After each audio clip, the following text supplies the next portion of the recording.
A very good morning to everyone and a warm welcome to all the dignitaries and all the attendees. Today we have three sessions back to back on internal audit, and the sessions are being organized by hosted by Pune branch of ICAI, and it is being organized by Internal Auditor Standard Boards, ICAI. Today we have with us CA Parveen Kumar sir, who will be giving us a seminar or giving us a lecture for the next 1 hour. So let me introduce CA Parveen Kumar sir.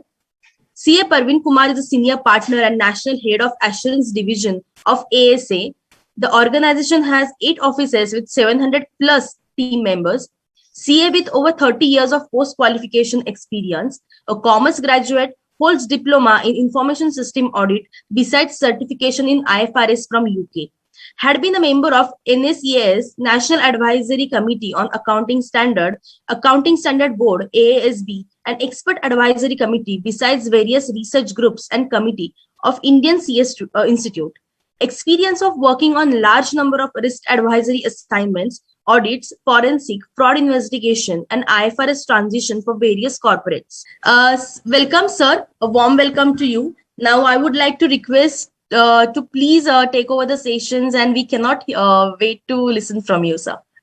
Over to you. Thank you very much, Sukanya, and I am really grateful to Pune branch for inviting me to share my thoughts. If you allow, I'll share my presentation with you. So you have sharing rights. You can directly start. Okay, my screen is visible. Yes, it is visible. So these slides we use for our internal training program. So I'm using the same slides for you all because internal audit, when we carry out the field work, we face a lot of challenges, and those challenges we need to understand. So what I'm going to do in next 1 hour is I'll be talking about the frauds. So, when people are going to carry out the internal audit, one thing which is most common is expectation from society, management, as well as the regulator that this team will be able to prevent the frauds. So I'll be talking about the background of how the frauds happen and what can be the genesis of those frauds. I'll be sharing some experiences, that is through case studies. So when the team went for internal audit, how we carry out, the assignment and what kind of field work was done, what was the precaution which were taken, and then how to make internal audits very, very effective. Besides that, I'll also be talking about the challenges which the internal audit team face. So since, most of the audience are qualified CAs and people who are pursuing CAs. This 1 hour will be important for you to understand what exactly is the role and responsibility of internal auditor and what exactly they are required to do when they are on the field. So first, let's talk about frauds. There was a report which was given by ACFE. It is called a report to the nations, and some very interesting facts this report had presented.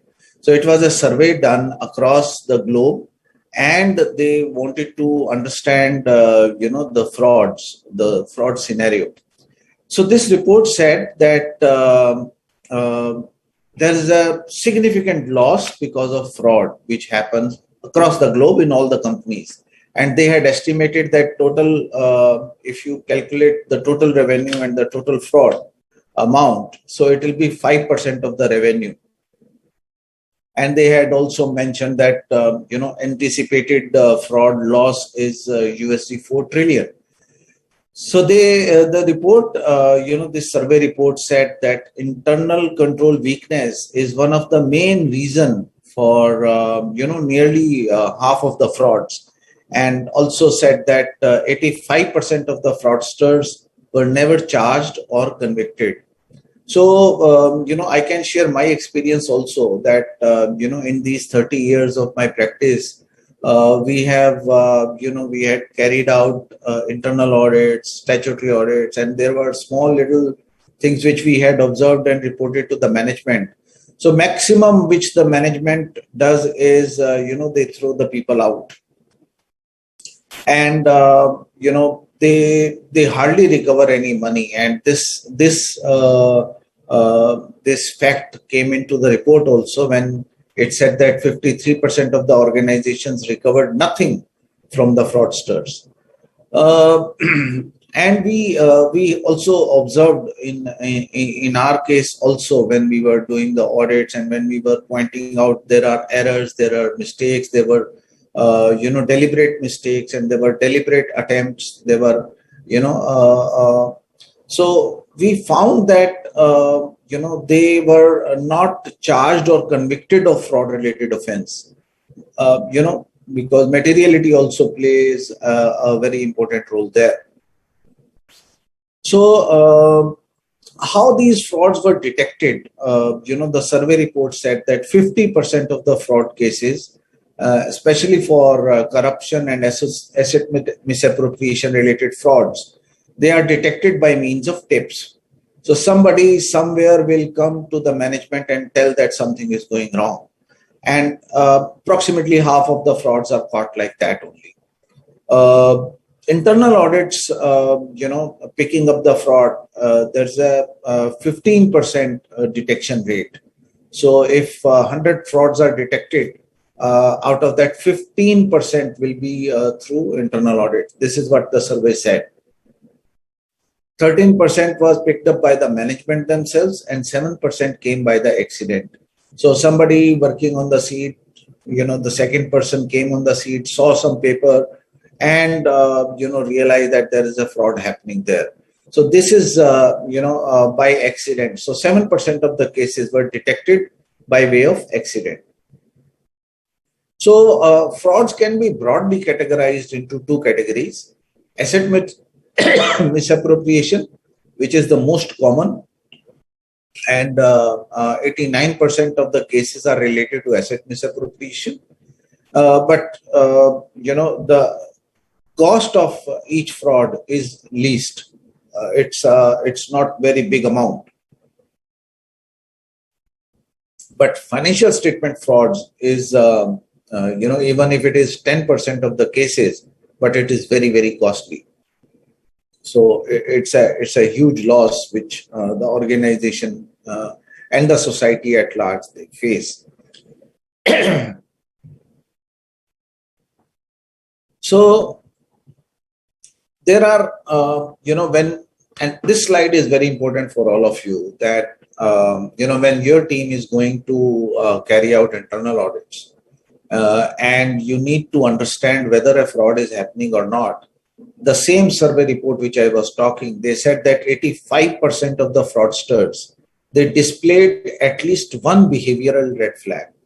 So, and these are very interesting ones, and these are very, very, very important for your internal audit team to know that, one of the red flags are displayed by the fraudsters in 85% of the cases.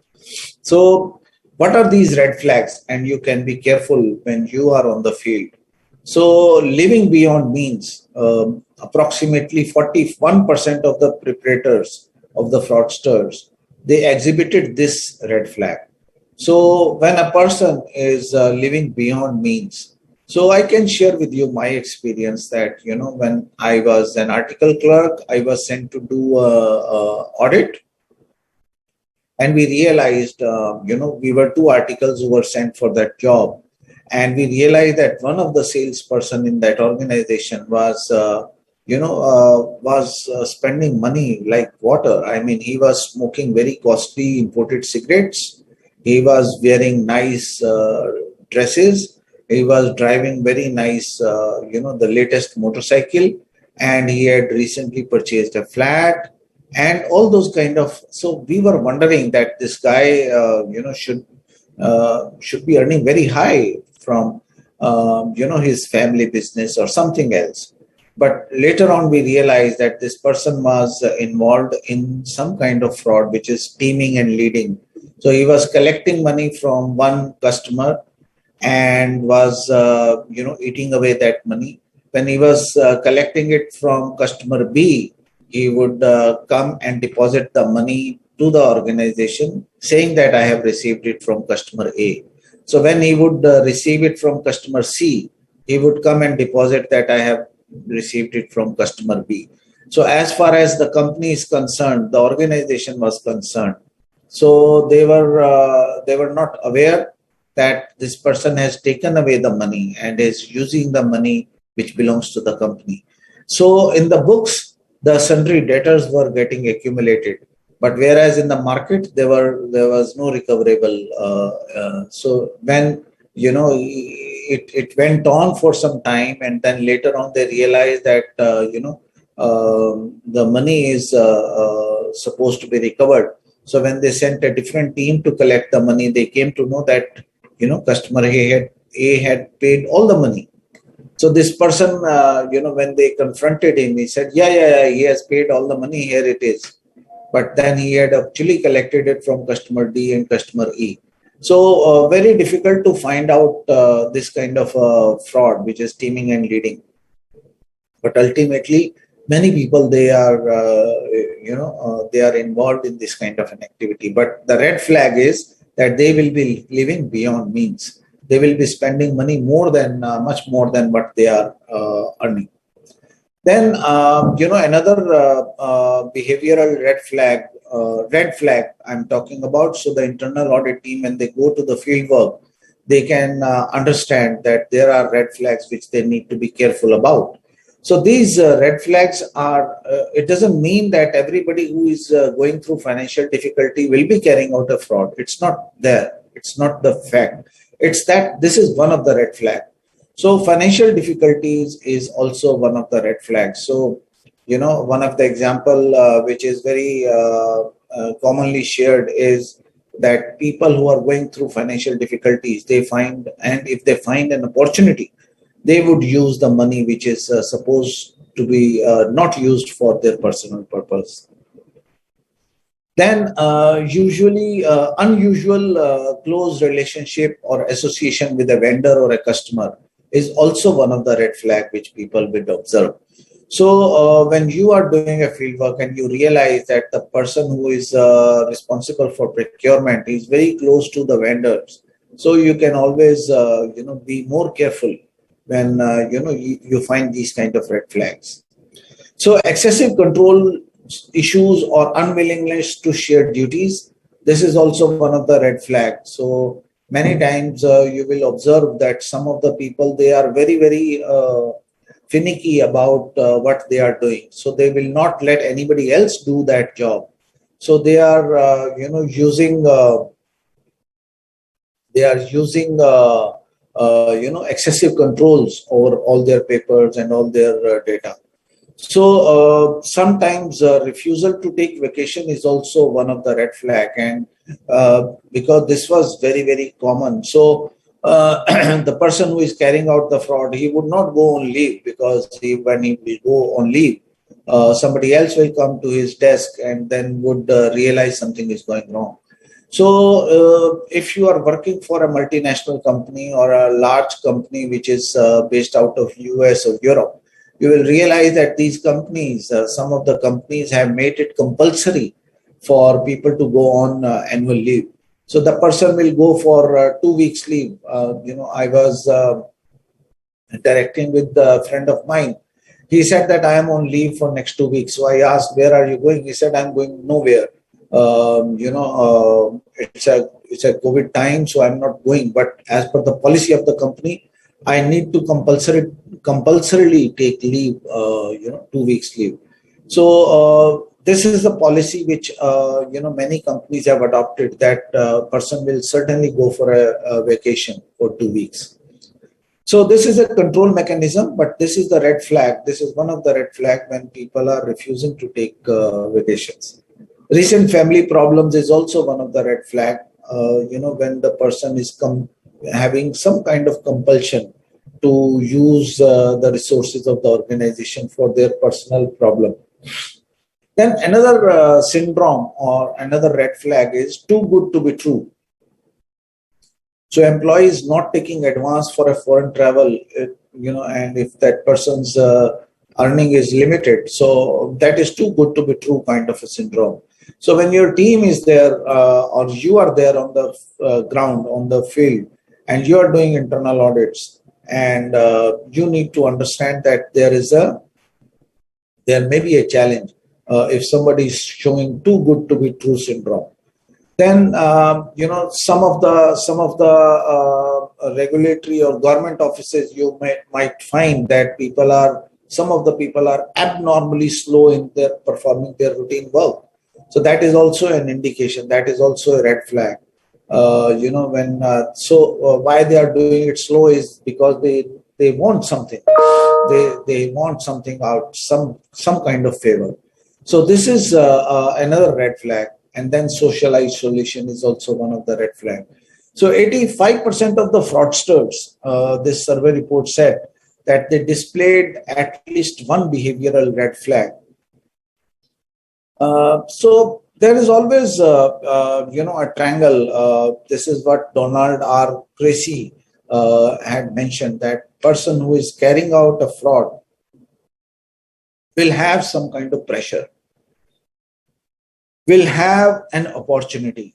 He will have the knowledge and he will have an ability to carry out the fraud. And that person will always be able to rationalize. The person will be able to justify the dishonest actions which this person is carrying out. So remember, everyone, whosoever is committing any kind of crime will always, on the back of their mind, they will have a justification. They will have a reasoning. They will always have a rationalization. So whether you're getting into a destructive activity or a corporate fraud activity, you will always have a justification. To give you an example, this company has the thought can come to that person. I had been working for this company for so long, and when the difficult time came and I needed funds, they did my salary cut because of COVID or whatever the excuse. So, I have been honest, and I have been working for the company for so long. So what if I'm taking a little bit of advantage of on the side? So there is a pressure and there is a rationalization, and then there is an opportunity. So this fraud triangle is complete, so you need to be careful when there is a pressure. Once there is an opportunity with the people, they will always have a justification for the dishonest action. What are the genesis? How these frauds get into picture? So they start from some kind of unnoticed error and gains from past experience.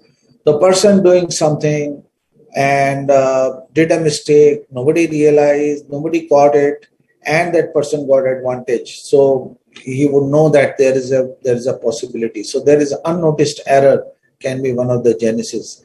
Then lack of accounting knowledge or the top level executives, and too much dependence on the people who are managing their accounts or procurement or cash and bank. So I remember when in my previous firm, we were working for a very small unit, and that promoter was very heavily dependent on the person who was managing their accounts and was managing the accounts receivable. So, we came to know that this person was taking undue advantage of, that dependency. So he would go and tell whatever he wanted to tell and would favor one of the particular vendor with whom he had a very good relationship. So another, start point of the fraud is that if there is a system deficiency, or if there is a complacency or weak internal controls, and of course opportunities are there. So these are the genesis from where the frauds may appear. So I'll share with you some of the case studies. So we were doing internal audit of one engineering site, and my team observed that when they were looking at the raw material, they wanted to do the stock take. They realized that the material was short. So books were showing the raw material of 100, and actually it was let's say 85 in the physical one. So there was some kind of pilferage which was happening. So there was the leakage which was happening. So people were taking away. So the management, they said that we have very tight controls and there are guards on the gates and they will check everyone who is going out. But later on, we realized, that the people, they were carrying their lunch boxes. So when the guard was checking, the person, he was not checking the lunch boxes, and they were carrying the raw material, small little items, keeping it in their empty lunch boxes. Then we also observed, that there was a control weakness at the when the material was coming in. So from supplier, let's say tractor or truck or tempo came. So the bill was for 100 units, and when they actually, my team counted, they were not 100. They were 15-20% less. But they realized that these people were not very seriously counting those materials. So there was a short receipt of material from the suppliers at the entry gate.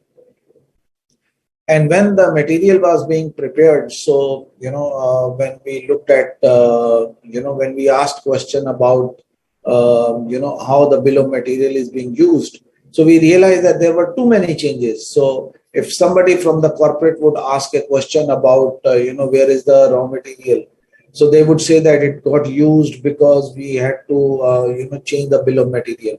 So there were too many changes which were happening in the bill of material. So the ERP system was throwing up a lot of changes which were happening. Then on the same site, we realized that some material was given to subcontractors, but subsequent installation was not happening, and nobody was following up that aggressively with the subcontractors. So they were sending in more goods, and then some kind of cleaning and leading was happening. Then when the damages were charged by the client for delayed work, so those damages were not passed on to the subcontractor, although it was mentioned in their agreement that we will recover in case there is any deficiency or any charge by the customer, but they were not. It was not charged. And then we also realized that in their procurement also there were issues. So some of the invoices which we found when we checked and when we did third-party verification, we realized that those vendors were actually not existing. So the material was purchased from we don't know from where, but the bills which were there, so those vendors were not existing. Then some of the vendors they were purchasing material from, they were there were no quotations. So the argument which they made was that we have only this vendor who would supply that particular kind of goods. But actually, there was some kind of favorism, and there was some kind of collaboration between the vendor and their concerned people. When we looked at all this, we realized that there are a lot of challenges which are happening. Another case study, which is actually it is very common. So one of the company we were auditing, we realized that the person who was responsible to take care of the bids, the quotations or the tendering process. So he was actually sharing information to the competitors and taking bribe in return. So that's very common, trait of carrying out fraud, especially in the large organizations, if the internal controls are not strong. Then in another case, we found that there was very interesting, my team was doing audit, and they were trying to look at the quotations which were received for a particular work. they realized that, 6 out of 10 bids which were shortlisted, the 6 bids came from the same building. So the address was same. So how did they notice? They realized the format, the font, the print, the style, everything was similar. Only the name and the office number, they were different. So we realized that there was a collusive bidding, which was being done. So a person was, so whosoever was winning the contract, he would have given all the quotations just to complete the formality, and the person involved, from inside the company was helping him or that organization to win the contracts. So when you are on the field work, you need to keep your ears and eyes open. So there can be, there can be such kind of situations like I shared in the case studies. So when you are doing internal audits, there are some basic principles which you need to be careful about. So those principles are, so this is very important for internal audit team to adhere to these basic principles. The team need to maintain strict confidentiality. So many times, the audit team is working for a company or an organization where, the public interest is involved. So it is important to maintain the confidentiality of all information which is acquired during the audit. And, I can share with you that in one of the cases, we were doing an assignment with an international client. So they had an auditor, we were doing some kind of consulting, and they had their internal audit team. And that team, one of the junior most person had leaked out some information to the public. I mean, he was not deliberately leaking out. He just shared it with friend of his, and that friend was working for some media agency, and the information got leaked out. And actually speaking, it was not that serious matter which it had become. So there was a lot of action which was taken on that internal audit team. So confidentiality is very important. So whether you are working for a bank or you are working for a branch as a concurrent auditor, whether you are working for an organization for internal control reviews, whether you are doing a routine internal audit, you need to be careful. Confidentiality is very, very critical part of any internal audit assignment. Skills and competence is another basic principle which one need to be careful about when they are doing the internal audit. So we were doing audit of one of the FMCG industry, and they wanted to send the internal audit team to the plant.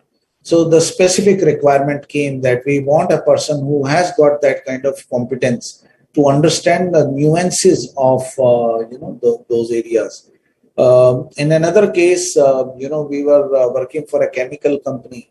So the management specifically said that only the people who have got experience of working in such industry, they should be going there. Otherwise, they would not know what kind of health hazards and what kind of issues can come up.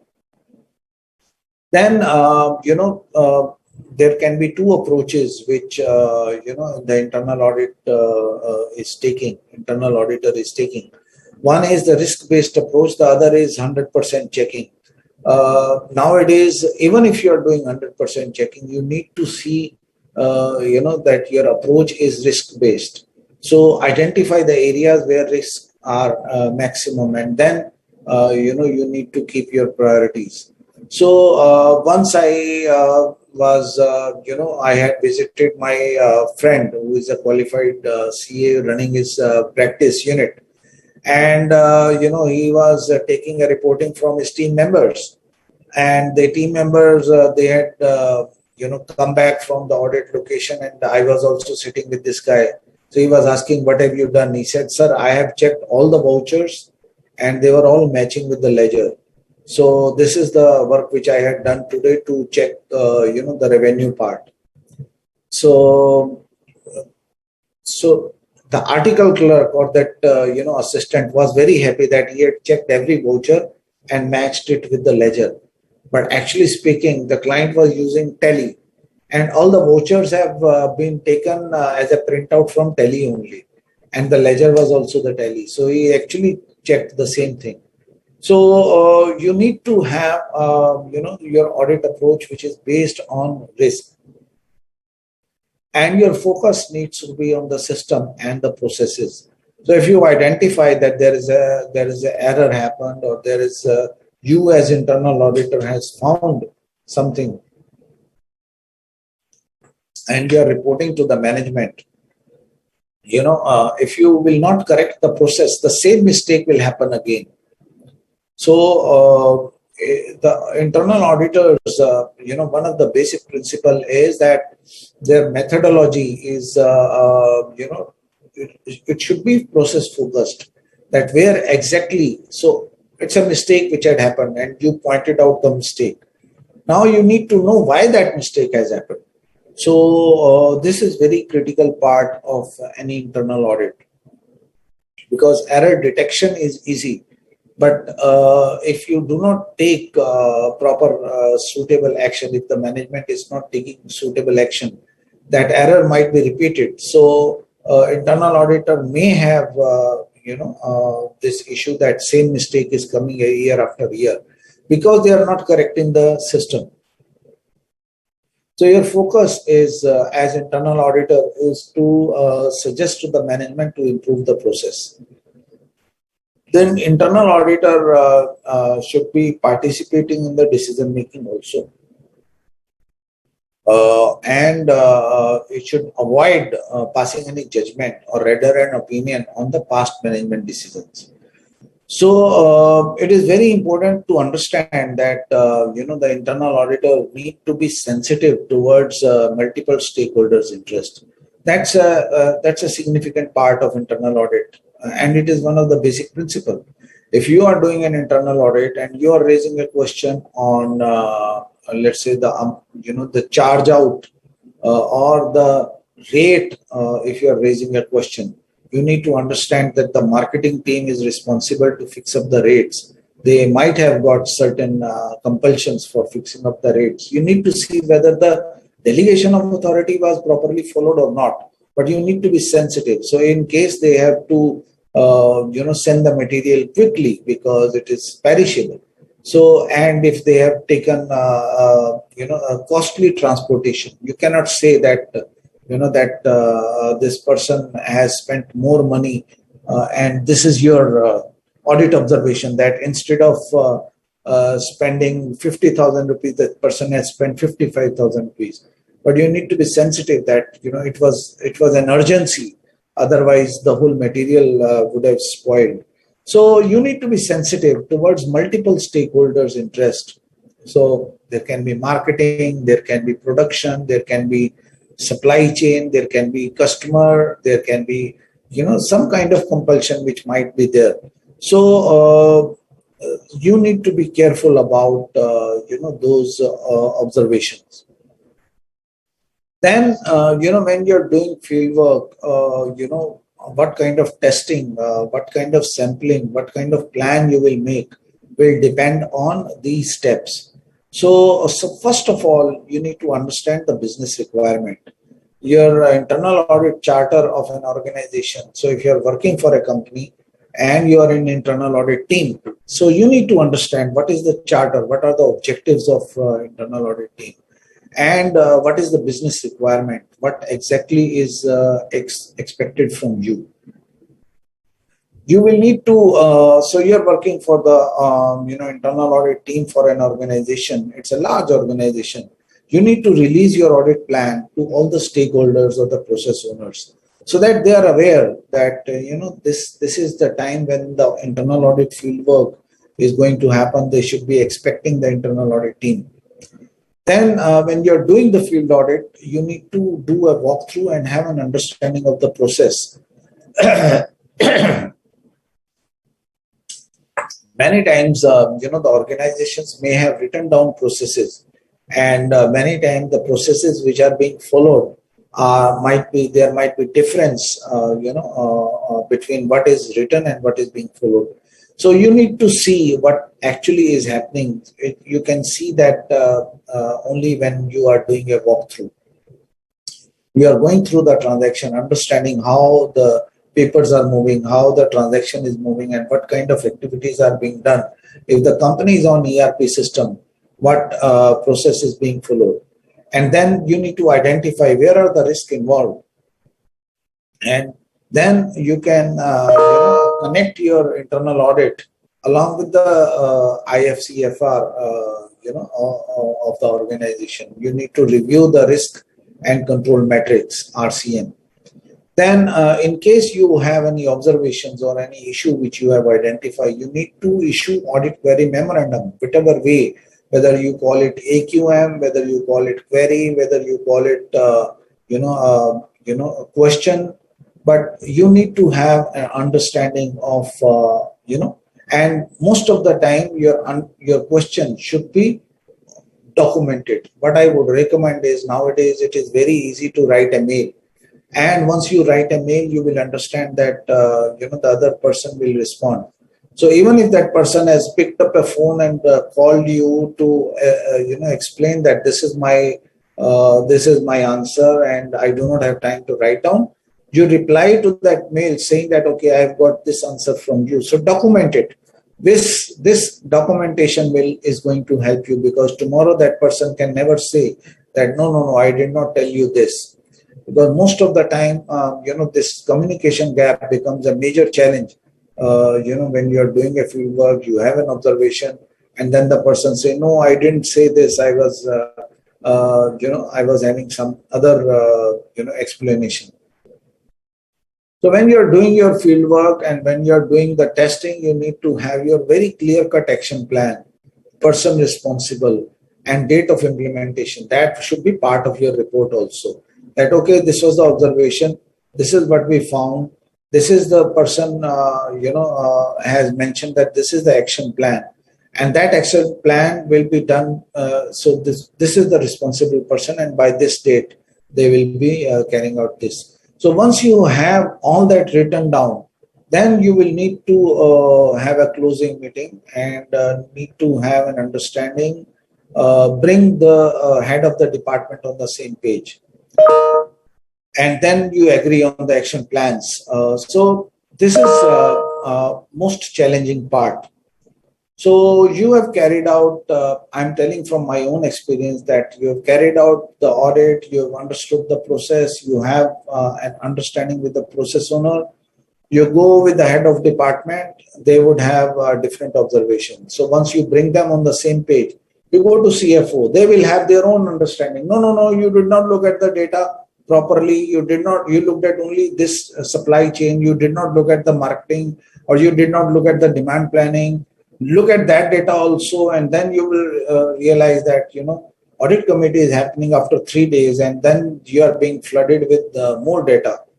So once the CFO is aligned on the same page with you, then you go along with CFO to CEO and have a discussion on these points. Now CEO will have a different objective in their mind. CEO may say that, okay, the audit committee chairman or the promoter, he will get angry on this point. So he would try to defend, and he would always come back and say, no, this is not what I anticipated from internal audit. I want some kind of value addition from you guys.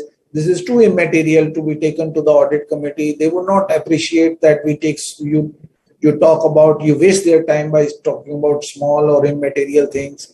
So, and if you do not take a CEO or CFO on the same page, and most of the time you will see these kind of tantrums also happening from the CEO. He will shout in front of you towards CFO, why did you not give him the complete picture? Why did you, this point come up? This is very immaterial. Have you looked into the other details? Have you given them the complete data? because ultimately he's trying to defend his position. So you need to be mentally prepared that last 4 or 5 days before the audit committee or the circulation of audit report to the audit committee, you are going to have a tough time. So you plan your team movement accordingly. Don't take it as a surprise. It's part and parcel of our internal audit assignments. It always happen like this. And, you will be your data will be questioned, your observation will be questioned, and most of the time when you will receive more data, you will realize that your actually observation was on a different tangent, and you will need to bring out a different observation because of the new data which you have received. Then once all these people are on the same page and they have had their share of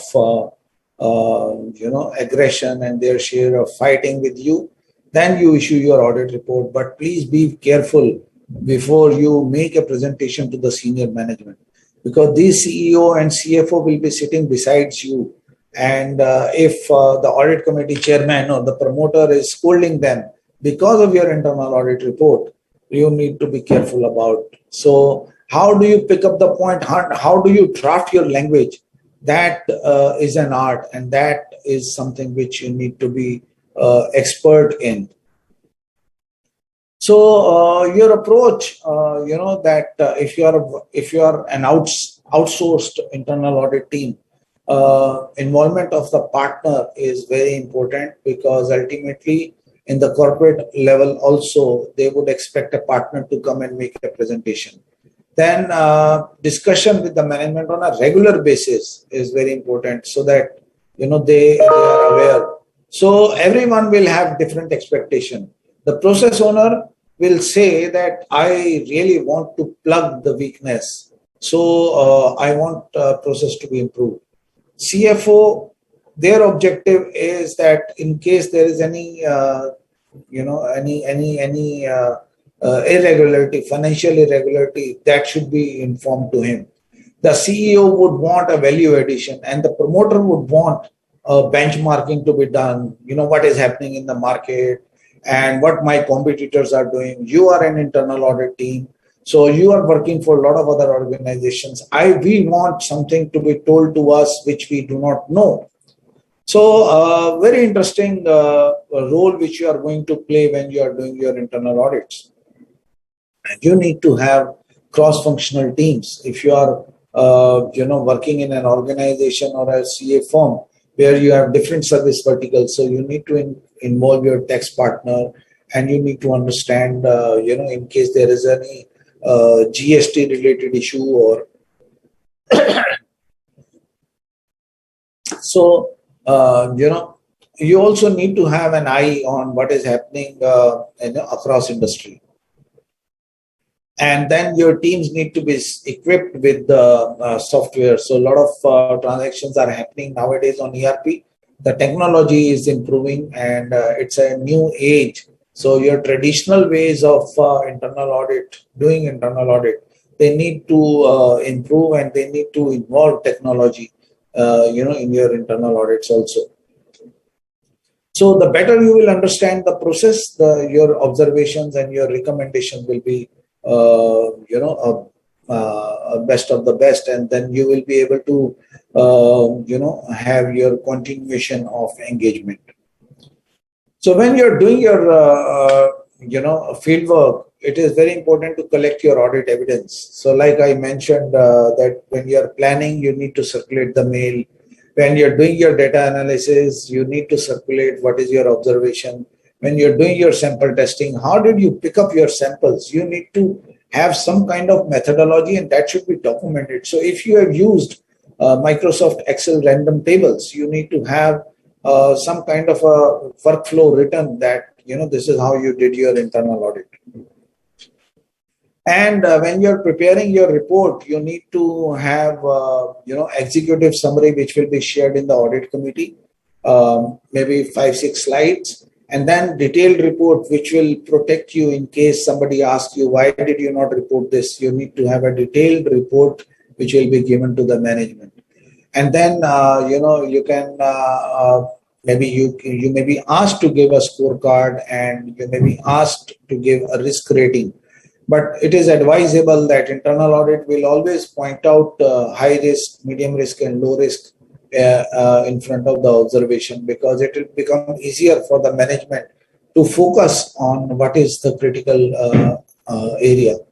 So always remember that, where there is a prosecution possibility for the independent directors or the board of directors, that's always a high risk area. Or there is a possibility of financial irregularity, that is a high risk area. You can have your own metrics, and you can, rate your risk accordingly. You always need to go to the root cause, as I had mentioned earlier, and also need to see the impact. And you can also classify, the category of risk or the audit area, whether it is for value addition, whether it is related to compliances, whether it is related to controls, whether it is related to policy procedures. So you can, have this kind of a chart, which will give, a snapshot, an overview, bird's eye overview, where all, things are going good, where things are not good. So green means, so you have deposited, you have deducted TDS, you have deposited TDS, and all those kind of things. If they are fine, so you can put a green dot. And in case there is a delay and the company has still managed to do the compliance, yellow. And in case there is a significant risk on that observation, you can put a red mark. So one slide related to compliances you can always share as the first one. And then your report may have observations. What are the risks in that observation? What are your recommendations? Who is responsible, and what is the target date? And then what is the root cause, and what is the your value addition. You can also make business flow charts in case the companies or the management is not having written down or process. So you can make a flow chart and give it to them as your value addition. And then you can have one summary which will mention, that you have one observation which is in the high risk. And so whatever you can have a different kind of ways to communicate that your topic very well. Most important part when you are picking up an internal audit is the scoping. So, you need to understand what scope you are looking into and what is your scoping out. You need to mention that in your report and be as detailed as possible when you are doing the scoping. So some of the cases we also write the questions, that we will see, whether the company has detected, TDS or whatever your questions are, break them down. So, as I had mentioned earlier, you need to align your internal audit or your testing when you're doing the field work, align it with ICAI. So when your statutory auditor will come and they will see that, okay, internal auditor has already seen these testings, they have already done that testing. So that can be testing on part of the management. So your risk control metrics and the type of controls and the frequency of controls and what are your assertions, you can always look into that. And then, as mentioned, you can always add value by making flow charts. So there are standards on internal audits which have been issued by the Institute of Chartered Accountants of India. And, your branch, Pune branch, can have a specific, session on these standards on auditing, internal standards on internal audits. So this will give you an idea of what is your scope. And if you are working according to standards on internal audit, and tomorrow if a regulator comes and say, why did you not do this job and why did you not according to, or why, it was done like this, you can always say that, okay, I applied SIA 360 while, communicating with the management, and this is what is written in the standard. Or, I looked into SIA 18 when transactions with related parties were being audited. And so you can give reference of your standards on internal audit. Now, this is my last slide where I'm talking about, the challenges which are being faced by the internal auditor. Most of the time, the data which is given at the first instance, this data will be certainly challenged, when you later on progress in your discussion with the process owners, with the head of department, with the CFO, with the CEO. This data will be challenged all the times, and many times you will be told that the data which you have received is not sufficient. Sometimes the process owners might not give you the complete data, and you will bring out your observation. Your team will be very happy that we have got very interesting observation, but later on you will realize that that observation is of no use because the data is not complete. You want to do internal audit, you want to bring out the shortcoming of process, but the person sitting in front is not ready to accept. So it is a challenge all the time. How will you tell the audit committee chairman that there is a incorrect information coming out of the system, when your CEO and CFO who had appointed you are sitting in front? So you need to be very diplomatic, and you need to have an understanding of what kind of drafting you will need to. So you need to be expert in drafting. So your challenge will come that when you will point out errors. Nobody in the world will be ready to accept the errors. So it will be very challenging for you to point out. And then many times, even the top management will say, okay, remove this paragraph because we have taken actions, and there is no need to bring it up. So please make sure that you need to save yourself first. Communicate your observation in such a manner that even if you are removing that paragraph from executive summary, you need to remain there with the detailed report. Another challenge which the internal auditor face is how to bring up the industry practices, the benchmarking. So for that, you need to be very careful about when you're sharing data of other entities. So, we realize that this is a major challenge with internal audit team, because the management would have deep information about their competitors because this is their job. So you need to align your data according to, what they have also got from the market. And as I mentioned, that drafting of your observation is the most important part of your internal audit. And this is the main challenge also. If you do not draft your observation in a proper manner, you are going to take a hit. I mean, if you are too polite and if you are too soft, then the regulator is going to pick you up and say that why did you not point it out? And if you are too harsh, the CEO will say that you want to continue as internal auditor. We are thinking of changing. We are thinking of having some other agency for this. So these are the main challenges which, in my opinion, the internal audit team face. And with this, I come to the end of my presentation. I'll just do a recap. So we looked at the fraud angle. So when your team is going and doing the field work, and they are doing the testing and they are doing audit planning, they need to understand and keep on the back of their mind that there is a possibility of fraud. So your teams need to be trained about those red flags, behavioral red flags. Then we looked at the basic principles of internal audit, and with case studies we understood that possibilities of mistakes or finding errors is everywhere. So how we draft the report, how we draft the observation, we looked at that, and then we looked at the challenges which the internal audit team generally face. So with this, I close my presentation. Thank you so much for your time.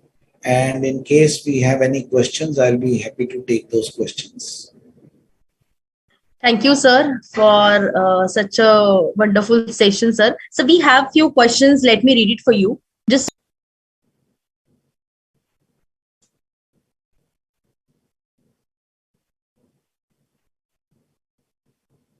the first question we have is from Shri Prakash. He is asking what extra care should be taken in case of Caro while doing internal audit. Caro reporting is the responsibility of the statutory auditor. But this new CARO, which is going to appear going to come up from the next year onwards, it is applicable for financial year starting April 2021. Any financial year which is starting on or after April 1, 21, the statutory auditor will be reporting under the new CARO. And under the new CARO, there is a clause which says that statutory auditor need to consider the internal audit report and whether this is according to the size and the operations of the company or not. So internal audit, while drafting their observations and giving their report, they need to understand that this report is going to be read by the statutory auditor also. So you need to be quite elaborate because if you will not put up your observations in a proper manner, statutory auditor may come up and say that, okay, this was not sufficient for the organization. So you need to be careful in defining what was the scope, what was your observations, and what are the action plan which the management has taken. Right, sir. Okay, the second question is from Pawan. What are the steps which should be put in place to avoid or reduce the chances of fraud? Can you please repeat? What are the steps which should be put in place to avoid or reduce the chances of fraud? So if you are working for a company, there are various steps which needs to be taken. You need to strengthen your whistleblowing mechanism. You need to have compulsorily audit the job rotation kind of an activity. You keep on shifting people from here to here and you keep on rotating the people. There are various ways, surprise checks are done, to prevent the frauds. And most important part is to train the people, to tell them that, okay, you are honest, you are very fine, but there is a possibility the person sitting next to you is committing a fraud. So you need to have a maker-checker system wherever it is possible, involve more people in one activity. So there are various ways, through which you can prevent the frauds. Yeah. Right. Maker and checker is the main thing, right, sir? Exactly. The third question is whether an auditor of over 75 years of age can work as an internal auditor. Why not? Yeah, there is no age limit as such. Why not? I mean, if the person is fit, is fine. Yesterday when I went for my morning run, I met a gentleman. I have a very big regard for him, but yesterday he told me that he is 79 years of age and he was running for 2 hours and then in the gym for 2 hours. And he was very fit. I was really, very surprised to see. Yeah, he was 79 years. So I was. So it's fine till the time the person is fit. Fine. Why not? I mean, they can always carry out the internal audit. But yes, there are physical limitations. If that person cannot work for very long hours, but the experience plays a very important role. You need to put more team members, young team members into his team so that they can do the legwork and he can apply, Right, very true, sir. So the next question is from Sharad. How much effective are the audit tools in present SAP environment? Sharad, if you are in SAP environment, you will need to use audit tools. It will be impossible for you to carry out effective internal audit without using your audit tools. Everything is happening automatically through the system. So you need to know, you'll be in dark if you are not using the audit tools. So, and please note that even MS Excel is also audit tool if you use it correctly. So you download all the data, apply those formulas, and bring out what is the exception. You need to know the what is happening in the company. So audit tools are very, very effective. You can use this tools for sampling. You can use for documentation. You can use various tools which will sit on the ERP system and will give you the desired information. And there are many people, I know some of the council members have moved into making those audit tools kind of a practice. So they are helping other audit firms in with those tools. Okay, that's great. So the next question is, please explain internal audit in complex electronic environment. So what, since last 1 hour I was telling you internal audit in any environment, including complex electronic environment also. So people are asking for PPT, but let me tell all the attendees that this session is going to be uploaded on the YouTube channel. So you can definitely take the screenshot while watching it again.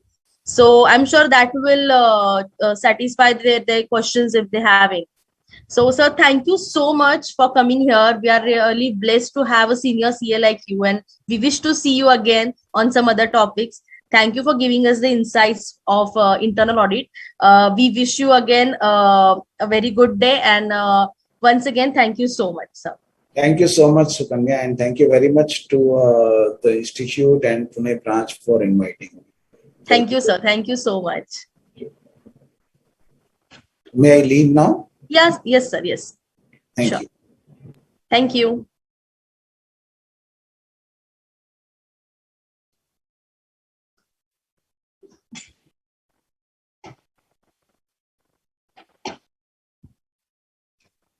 Okay, now we have with us Harshit Bakshi, sir. Hello, sir. Hello, sir. Very good morning to you and a warm welcome. And today we are going to have this session of audit. Extremely sorry. The session is on going beyond internal audit, exploring areas of consulting opportunities. A very important session, I must say. Looking at the scenarios that are going on right now, the consultation is the new practice, I must say. So definitely, sir, we'll get some insights from you. And let me introduce Harshit, sir. So Harshit Bakshi, a global head of internal audit and risk management, First Source Solutions Limited, Mumbai, India. Harshit sir is seasoned audit, risk and compliance professional with 2 decades of experience spanning over banking, insurance and BPM industry verticals. In his current role, he is responsible for driving internal audit and enterprise risk management functions globally across India, US, UK, Philippines geographies. Prior to this, he has held leadership roles of CRO, CAE, CCO with Citigroup, Barclays Group, Tata AIG, and Mizuho Bank.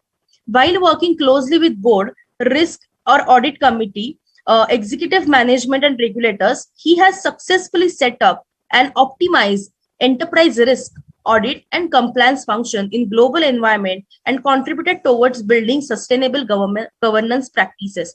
Harshit sir is insights discovery practitioner and passionately engages in mentoring and leadership development program.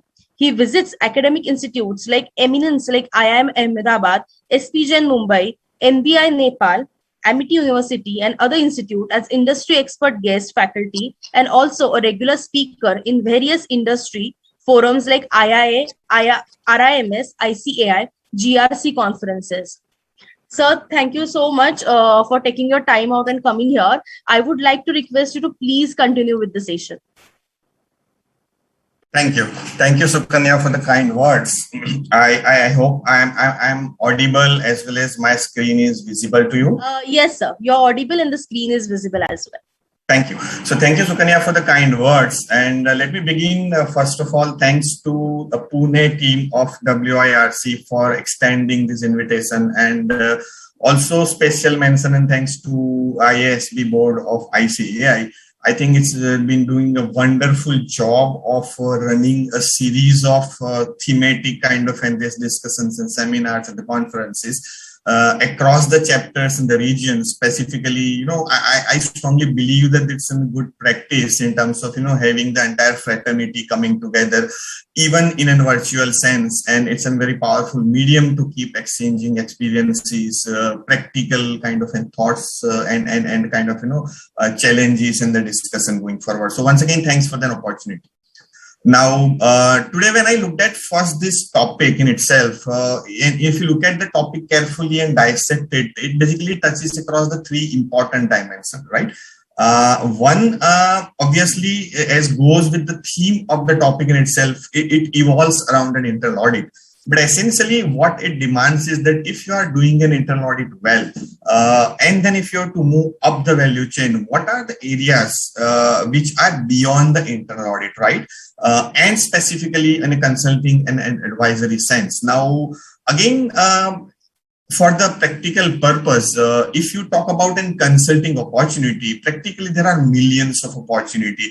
So for the purpose of today's discussion, I will still keep it confined towards that if you are doing internal audit and if you have to go beyond, broadly, what are the areas of consulting opportunity in and around the broader sense of a governance area. So obviously, there are hundreds of consulting opportunity in conventional, traditional finance and management and the business, which obviously we are not going to touch upon today, but it's largely around the consulting opportunity in and around the governance areas.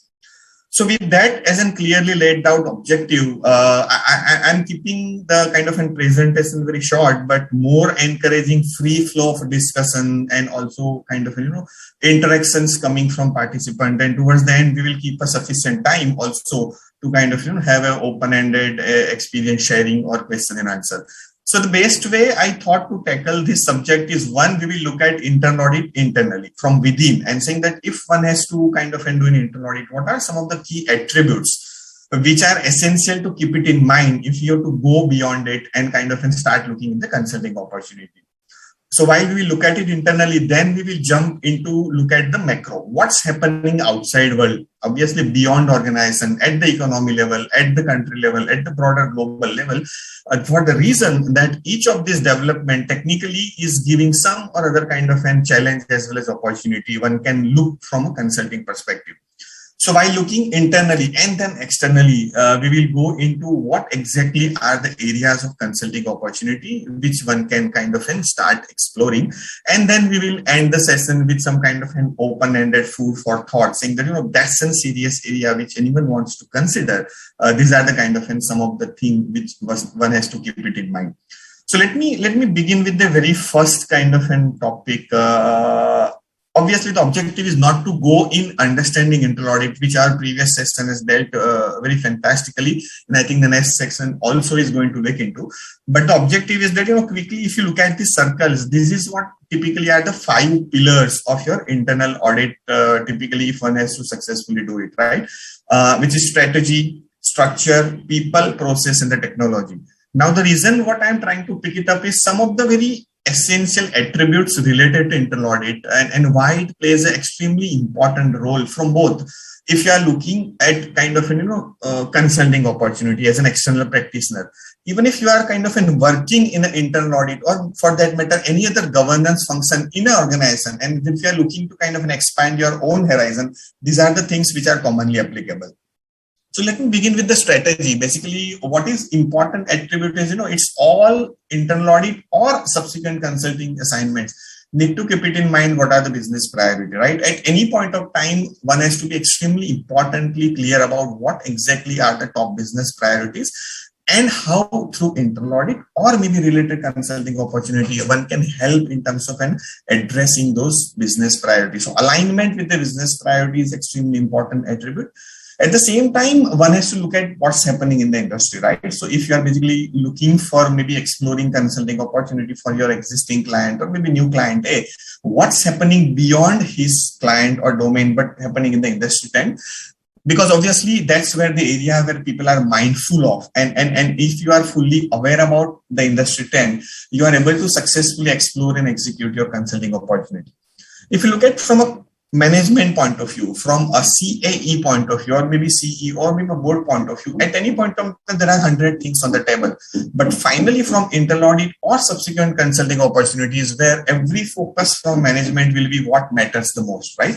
And which is like the 80-20 principle. So as in someone who is kind of started to looking, exploring, or even executing consulting opportunity, one need to be extremely important that within the overall business priority, which could be your current financial goal, or maybe next 3 year, 5 year kind of an key important priority, what exactly currently is the pain area for my client or my potential client? And if you are through the consulting assignment able to address your clients in terms of addressing their existing pain point, that's are the kind of an area which one need to look into, right?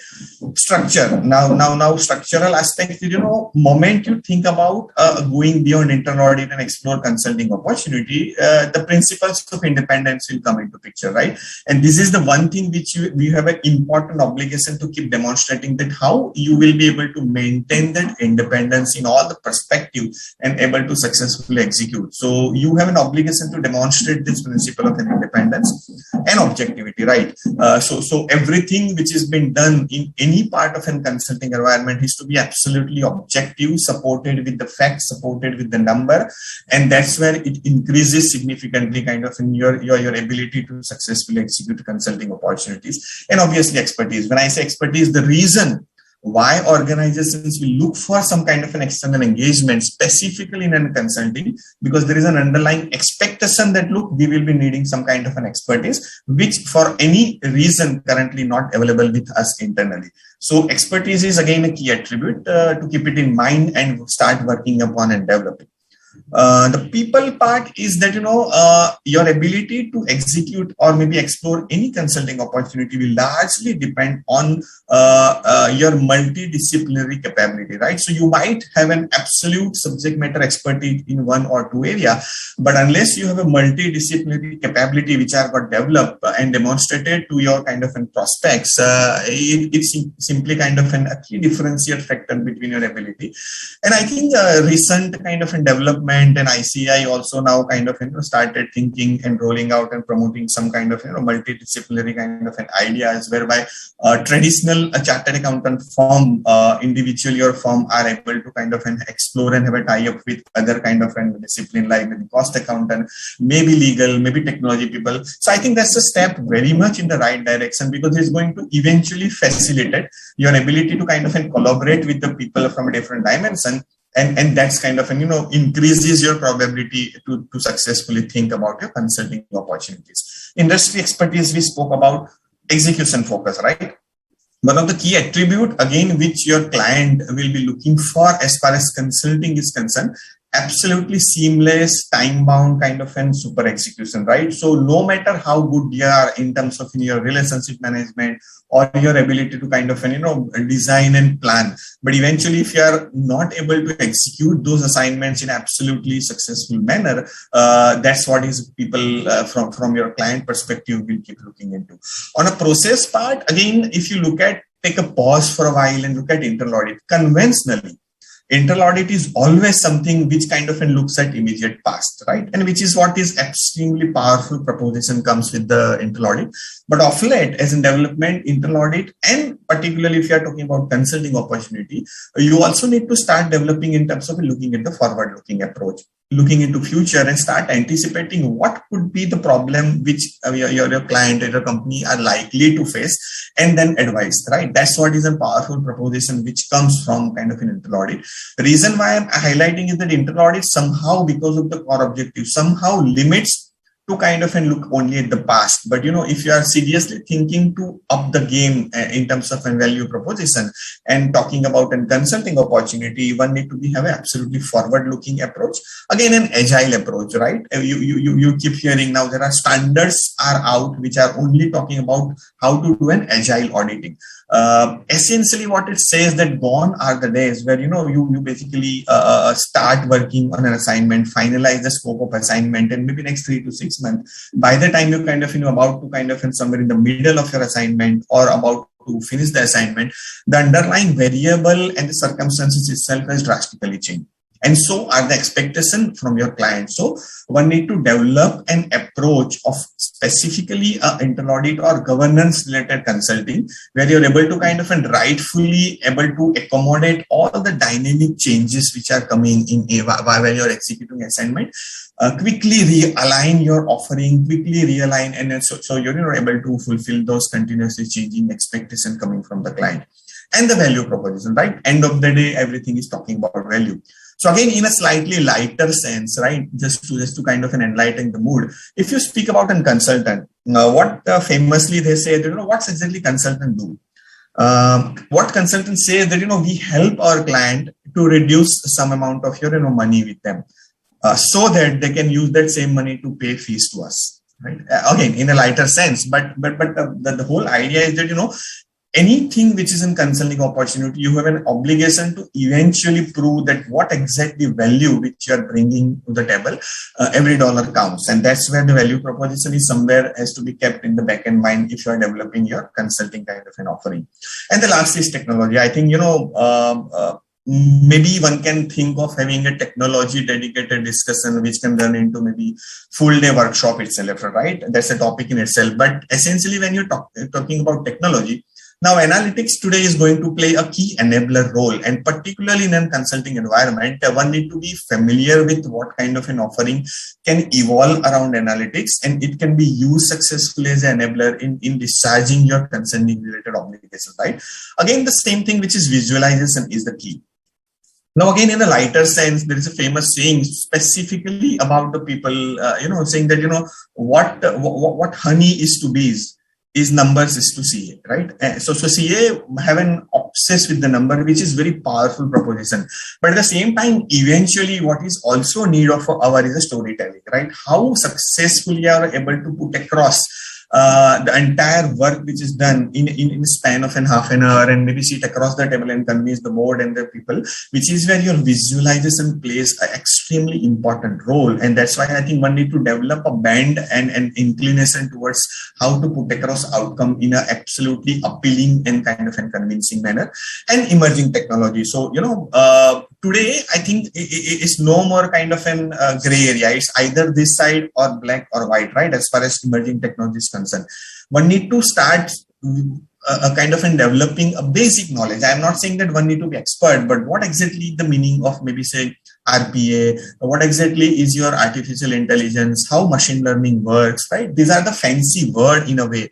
I'm not talking about becoming a technology expert from the point of your coding or programming. This is a commonsensical approach of understanding basic nuances of this technology and start using it in your own world, as well as understanding that how this technology are applied at your client level, because that's what is going to be powerfully used the moment you talk about a consulting environment, right? So this is what primarily I believe that, some of the key attributes which are generating from each pillar of an internal audit, extremely powerful to keep it in mind, because that's going to be helpful as an input to start thinking and developing about and kind of an exploring consulting opportunity.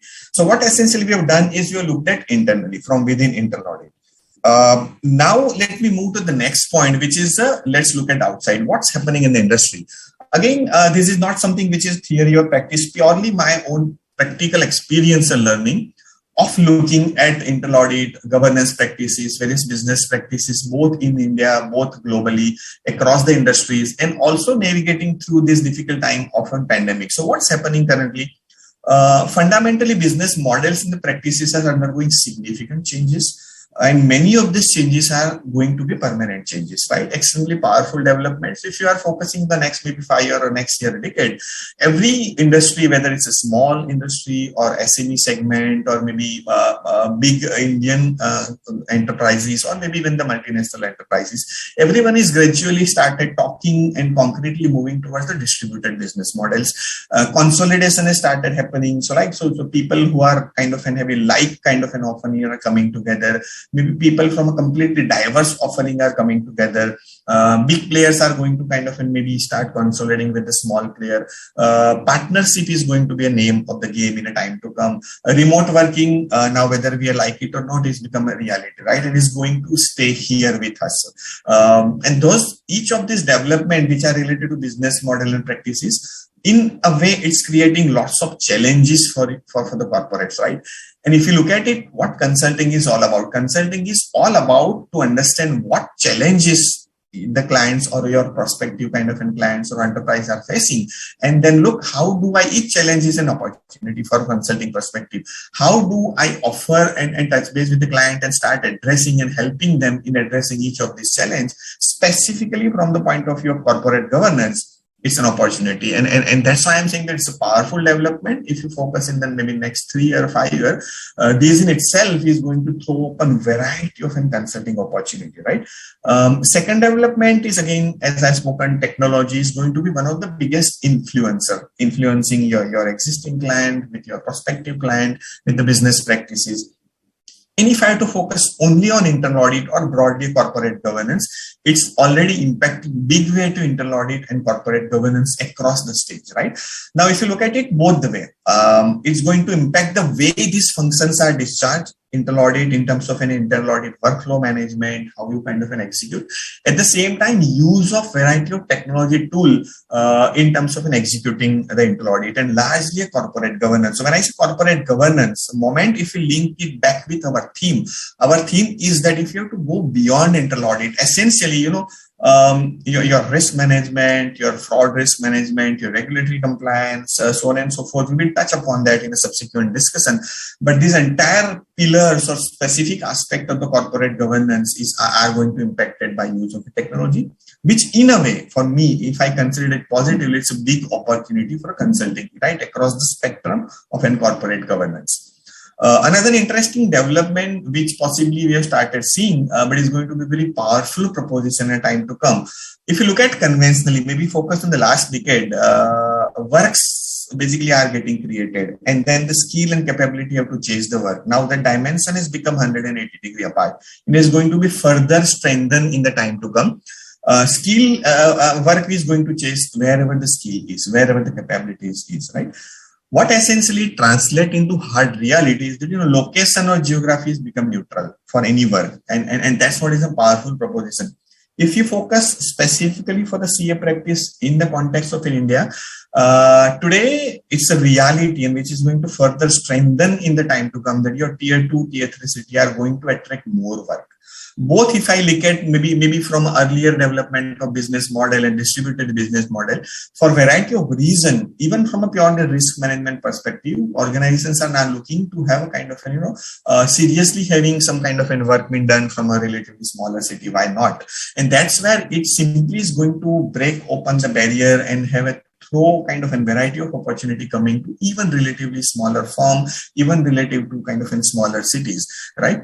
What's going to essentially differentiator is that, agility and the speed of execution is going to be key differentiator in you being considered for any serious consulting work, right? So continuing on the same, some of the other external developments, I think if you focus only on the regulatory landscape, there are significant changes which are happening.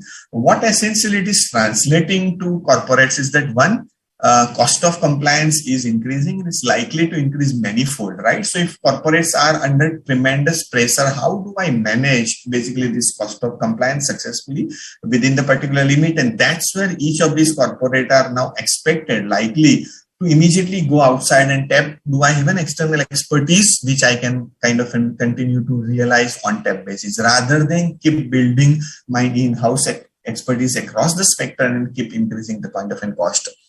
Another interesting development, which is obviously started happening in the last decade in the Western world, but even if you look at in India, it's like all the regulator, whether it's a financial services regulators related to the government level, maybe quasi-regulator, but each of them are very firmly, maybe slowly, but very steadily moving towards the principle-based regulatory design. So if you look at it, regulators are primarily now moving from a rule-based, prescriptive regulatory kind of practices to purely a broader principle-based advisory kind of regime, which essentially transfer into two powerful phenomena. One, each of the kind of focus is going to be more on self-governance, right? You decide best way in terms of how you wanted to have your governance practices, as long as it remains within these principles, right? So a lot of obligation which are now coming to corporate as far as the regulatory landscape is concerned to kind of have a practice not to kind of rely on the kind of an external or regulatory people coming and auditing you, maybe in a predefined curiosity, but to have developed those practices yourself, which in itself is translating. Obviously, each of these corporate are not going to kind of an overnight develop this kind of practices themselves. And that's where there is a huge chunk of an kind of an work which is coming from external engagement and the consulting perspective. Second thing, because of this development, whenever I interact with the board, what they are now looking that since now organization or the kind of an companies to which we are accountable, responsible to manage it, are now kind of an expected to develop self-governance. Now boards are expectedly, particularly independent directors, are continue to have an increased expectation to look for an assurance. So even if I have a well-developed internal audit and the similar practices within the organization, as an more kind of an assurance-driven kind of an activities, boards and independent directors are looking that for some kind of an periodic engagement to coming from an external expert who can kind of an independently provide us an increase or independent assurance, right? So this phenomena in itself is driving lots of kind of an consulting opportunities. If I focus on the next point specifically, all organizations are moving towards integrated governance, right? What essentially means that if you look at it, which is the past practice, and even in currently, everyone is fascinated about the traditional lines of defense, like 3 lines of defense. Your first line of defense is basically in operating or frontline control, followed by entire second line of defense is like your risk management, your regulatory compliance, your IT, your fraud management, so on and so forth, your business continuity, resiliency, this function. And then on the top of that, you have internal audit coming, which is kind of perceived to be independent and kind of, another kind of layer sitting on that. Traditionally, and that's true, practically today, and I strongly kind of believe and advocate that in a time to come, the lines which are drawn between these 3 traditional lines of defense are continuously getting challenged, broken, and blurred, right? So while each of these functions is going to stay, essentially, I'm saying that, all of these functions, whether it's a first line, second line, or third line, are needed to be much more collaborative in nature, leverage on each other, avoid an overlap which are coming from each other, and finally delivering together a common objective. And that's what is a powerful phenomena towards the integrated governance, which most of the organizations are already started kind of putting the bits and pieces in place and eventually moving towards the. Why it need to be looked at very positively and powerfully, that if you look at it, internal audit, conventionally it is always looked at something internal audit, right? It's an independence. Today, internal audit are now at a situation that, you can, while continue to do internal audit, you can think and start working towards also other lines of defenses while maintaining that objectivity and independence. So, and you are very powerfully placed, because internal audit is one function which technically over a period of time touch across horizontally and vertically across the organization, right? So over a period of time, develop a lot of understanding about the businesses, about the organization. That's where they are placed very rightfully to play a very powerful role in terms of driving internal integrated governance. This in itself is going to throw open a very, very kind of an interesting consulting opportunity, right? And the last is obviously purpose, culture, and values are going to drive future enterprises. So sustainability is going to be key, right? Gone are the days where any individual or organization will look at it, any consulting assignment purely from a very, very short-term horizon. No, everything is going to look at this from the sustainability point of view. And the last point of this section is ethical business practices are going to be absolutely at the core of any client relationship, specifically with respect to any consulting assignment, right? So no space at all whatsoever for any fly-by-night operator, right? Shortcuts, gone are the days, right? Ethical and kind of, people have a zero appetite at the organizational level to do something which is going to be adversely impacting their reputation, right? So it's extremely important if you are seriously thinking about getting into consulting world and build beyond an audit to keep demonstrating how ethical kind of foundation on which this practice can be built. So what we have looked at so far is we have looked at internal audit from an internal perspective, and then basically what's happening in the outside world. Each of them is basically putting across very powerful proposition which throws open various consulting opportunities. So let me now move into a third point of our today's deliberation, which is if these are the points which we have deliberated. And if now we're to what are the exactly opportunities? So what if you have to go up the value chain from left to right and break it across the various consulting opportunities, specifically in the field of governance and not going beyond the field of governance? There are three buckets. One on the far left is basically on the relatively lower side of value addition, which is all operational areas. But each of them is powerfully offering very powerful and kind of ongoing consulting opportunity. Low hanging fruit, so relatively easy to kind of convince your client, and in a relatively short time decisions can be taken related to this consulting. So let me briefly touch upon essentially it is a risk and control metrics or IFC related setup and review. Both there are a lot of opportunity where companies are looking for a chartered accountant firm in terms of helping them to strategize as well as on an ongoing basis implement and even monitor their compliance with respect to RCM and IFC. Over a period of time, what has happened, which is where I'm saying that, what happened that due to multiple lines of defense and each of them having their own mechanism, there is an overboarding with respect to internal controls, the way it has been built up. Today, everyone is feeling that there is need to do some kind of an optimization, need to identify and avoid an overlap. And that's where lots of work which companies are looking for external help, where someone can help review and kind of suggest how do they optimize the internal control environment, right? Leverage on each other. And that's kind of a point which I have been speaking about. A lot of conventional, I think everyone is familiar about in terms of how consulting work can be done, helping organizations to look for a policy and procedural design. The fourth point is about the whole lot of work, which is data analytics and the visualization, right?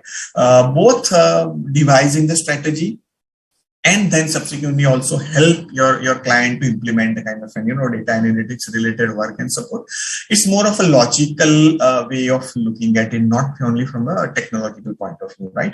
Second thing is that ongoing monitoring and reporting. Now it's a very powerful development which has started hitting, and which is what is also substantiated with the use of technology. So if I share some of the anecdotes and example, maybe if you look at the kind of top 100 listed firm only in India, where there is a kind of also governed by SEBI and other kind of regulatory prescriptions.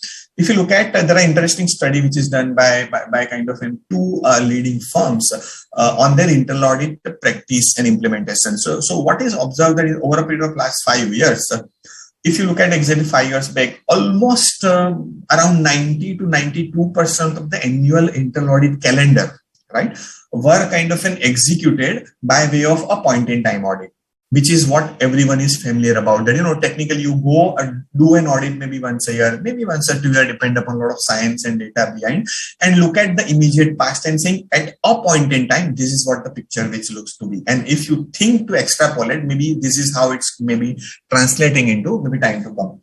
From there is a lot of need felt that, there are a lot of area which are very volume driven, purely a data driven, very recurring in the nature. And that's where one can start doing ongoing monitoring rather than doing a point in time audits. So what some of the studies suggest that, from there, if you look at now, today, almost around 30 to 32% of annual internal audit activity or calendar is getting discharged by way of ongoing monitoring. So gone are the days where, you can do a traditional way of point in time once a year kind of an audit.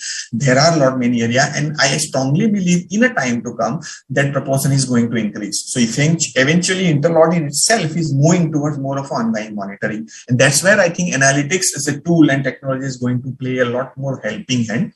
So again, it is going to open a kind of a very big area for consulting kind of work where you can help clients to do ongoing monitoring and obviously reporting. Basis that you are basically able to identify what are the kind of an exception, what are the outlier, and basis that now so you are successfully on a real-time basis able to identify the potential problem area and then take a deep dive and do a real audit wherever it demands, right? Certification and attestation, again, if I link it back to the assurance, now purely from a board and independent director or audit committee perspective, now since they are looking for a lot more assurances, they are clearly spelling out variety of expectation that, go for this kind of an external certification, go for this kind of an attestation, so that at some kind of a periodicity, we get an additional comfort that our governance practices are aligned with, say, for example, some kind of prescribed standard. So I think in earlier also Mr. Praveen has touched upon. So for internal audit itself, now you have two benchmarks. One is basically your Institute of Internal Audit kind of standards. You have an ICAI own standard, which are typically considered to be two. If you are looking for a risk, then maybe you have a postal standard, you have ISO 317. There are hundreds of standards and external certification. In a time to come, whether it's you are a small enterprise, you are medium or a big enterprise, depends upon your appetite, depends upon your spend. But organizations are likely to go more and more towards kind of in those external certification and attestation. This itself is a big consulting advisory role, which is getting thrown open for chartered accountants to kind of start getting engaged in playing a role. And freelancing, right? Again, it's a very powerful, specifically for our CAs who are kind of not in a big firm setup, but more towards the smaller setup or individual kind of practices. Today, companies are absolutely fairly open to get engaged for a specific theme, for a specific time, for a specific objective to kind of continue to associate purely on the freelancing. That's a big area which is thrown open. So this, in a nutshell, are relatively your of an operational area. If one has to move beyond kind of an operational and somewhere in the middle, which is convergence area, which is where I'm saying that, start think beyond an internal audit and look at some of the other kind of second or first line of defenses, which is more a whole of a corporate governance. So fraud vulnerability assessment, doing an investigation related to fraud and potential issues, that itself is a very big area to look for a consulting kind of an assignment, right? And if you're done internal audit, obviously you are far better placed to easily start doing this kind of an activity. It's not in rocket science. Compliance advisory, this itself is, and today I'm seeing a lot more positive trend that, CAs are kind of thinking and demonstrating a huge success rate in also regulatory compliance advisory and consulting, and subsequently even kind of an execution related work. It's a very powerful big area where one can kind of start thinking. Another important point, again, if I look at myself from maybe the chief risk officer role, which is again as part of an integrated governance, one plays B in addition to your CA role also. One of the, if you look at any of your organizations, say that what are your top 10 risks? Take it from me, irrespective of the size of your play, which industry to which belong. Each organization currently has one of those top 10 risks, which is evolving around the risk coming from the third party, from your vendor, from your supplier, from your kind of an associates, from your agents. And that's what is a very big area. Some of the regulators are now started to prescribing that, you need to have demonstrated some kind of a third party risk assessment, third party audits to be done and a report. Taking a clue from that, most of the organizations are now self-developing some of the best practices whereby, a lot of work is getting assigned to an outside firm, probably on an advisory as well as consulting firm, to discharge a lot of work related to third-party assessment, third-party audits, maybe third-party IT-specific control environment audits, right? Today, particularly with the post-pandemic scenario, everyone has started talking about business resiliency, right? And that itself is an area where one can play a role from a consulting perspective, looking at your client or potential client and start working with them in terms of how resilient their business practice is if something were to go wrong again, and helping them.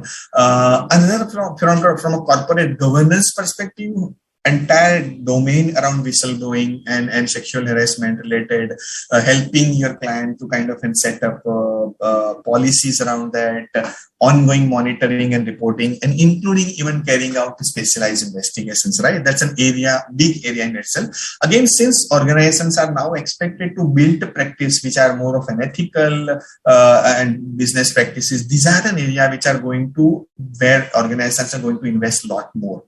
Dispute and the crisis management, right? And that's an area where, again, a CA can play a very meaningful and powerful role in the time to come. Moving to the last, which is a relatively probably most value additive kind of a stage, if you're talking from there, so which are purely strategic in nature. All organizations, as I've spoken about, are now seriously thinking and obviously about the ERM roadmap. If you look at even the development somewhere around few months back, around a quarter back, SEBI has extended that LODR regulations strictly around the enterprise risk management and the role of risk management committee. Then there are regulations in place, right? So as a result, the top 500 listed company now, just by a stroke of one regulatory change, they've extended that entire gamut in terms of an applicability to top 1,000 kind of incorporate, right? Essentially, what it has done that you have suddenly another 500 maybe listed corporates suddenly in the game, who are now kind of looking up in this year itself to talk about how do they set up their enterprise risk management practices and whole governance around. Essentially, it has thrown open a big opportunity for chartered accountant firms to kind of start exploring this area as a logical extension to go beyond an internal audit, right? Because if you're done an internal audit, essentially it's a risk-based audit, and you are basically able to successfully prescribe and do an advisory role around that.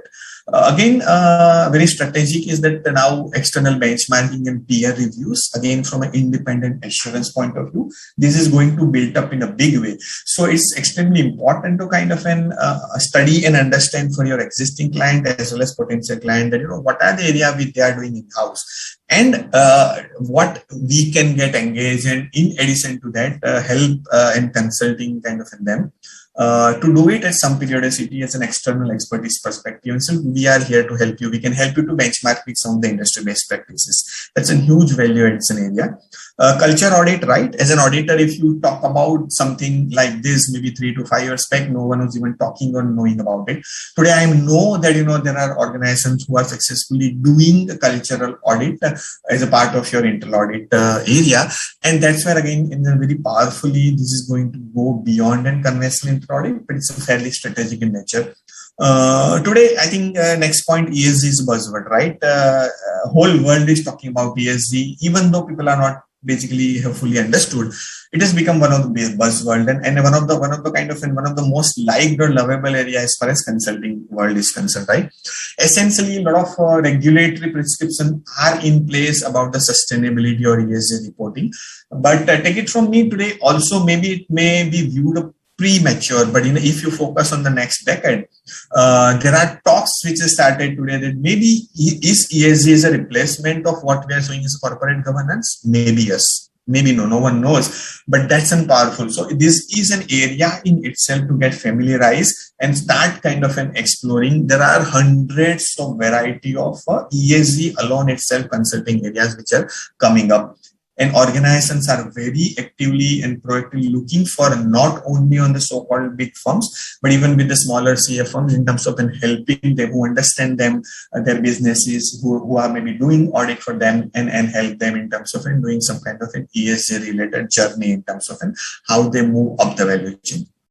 A lot of work is being done now, expected to kind of have a consulting related work for a corporate intelligence. So knowing your competitor, knowing the industry, knowing how the same thing is done by outside world, right? Whole lot of corporate intelligence, which goes, and I think it is a fair amount of an audit angle which typically comes into corporate intelligence. So that's why, again, it's a logical extension to move beyond an internal audit. IT governance, advisory, right?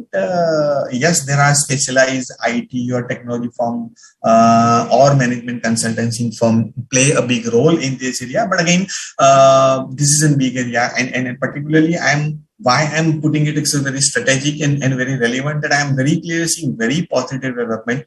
If you look at the young chartered accountants and they are having absolutely high inclination towards the technology practices, and that's a very powerful combination. So very big area of an opportunity even for a consulting perspective, only related to helping your client to do a IT governance and the related work. Forensic audit, I think we can have a complete 1 week workshop evolving around the forensic audit. A few months back, I think ICAI has issued first of its kind standard around the forensic audit investigation. I think yesterday I was part of, again, ICAI is one kind of, core group who kind of worked on this entire forensic audit standards. What is, from a consulting perspective, if you look at the very powerful development, and if I connect with myself, the way I look at maybe my own organization, traditionally, forensic comes into picture only on the reaction basis. So once something goes wrong and it comes to your notice, you are basically using forensic practice to go deeper and understand that what are the root causes. Now it's a time, and particularly after the standards which are going to get implemented and practiced, organizations are very actively are looking at people helping them that how successfully you can use forensic in a more proactive basis. So on a routine, on an ongoing basis, in order to prevent fraud or something to go wrong, right? And which is a very powerful development and a huge area of consulting which is getting opened up.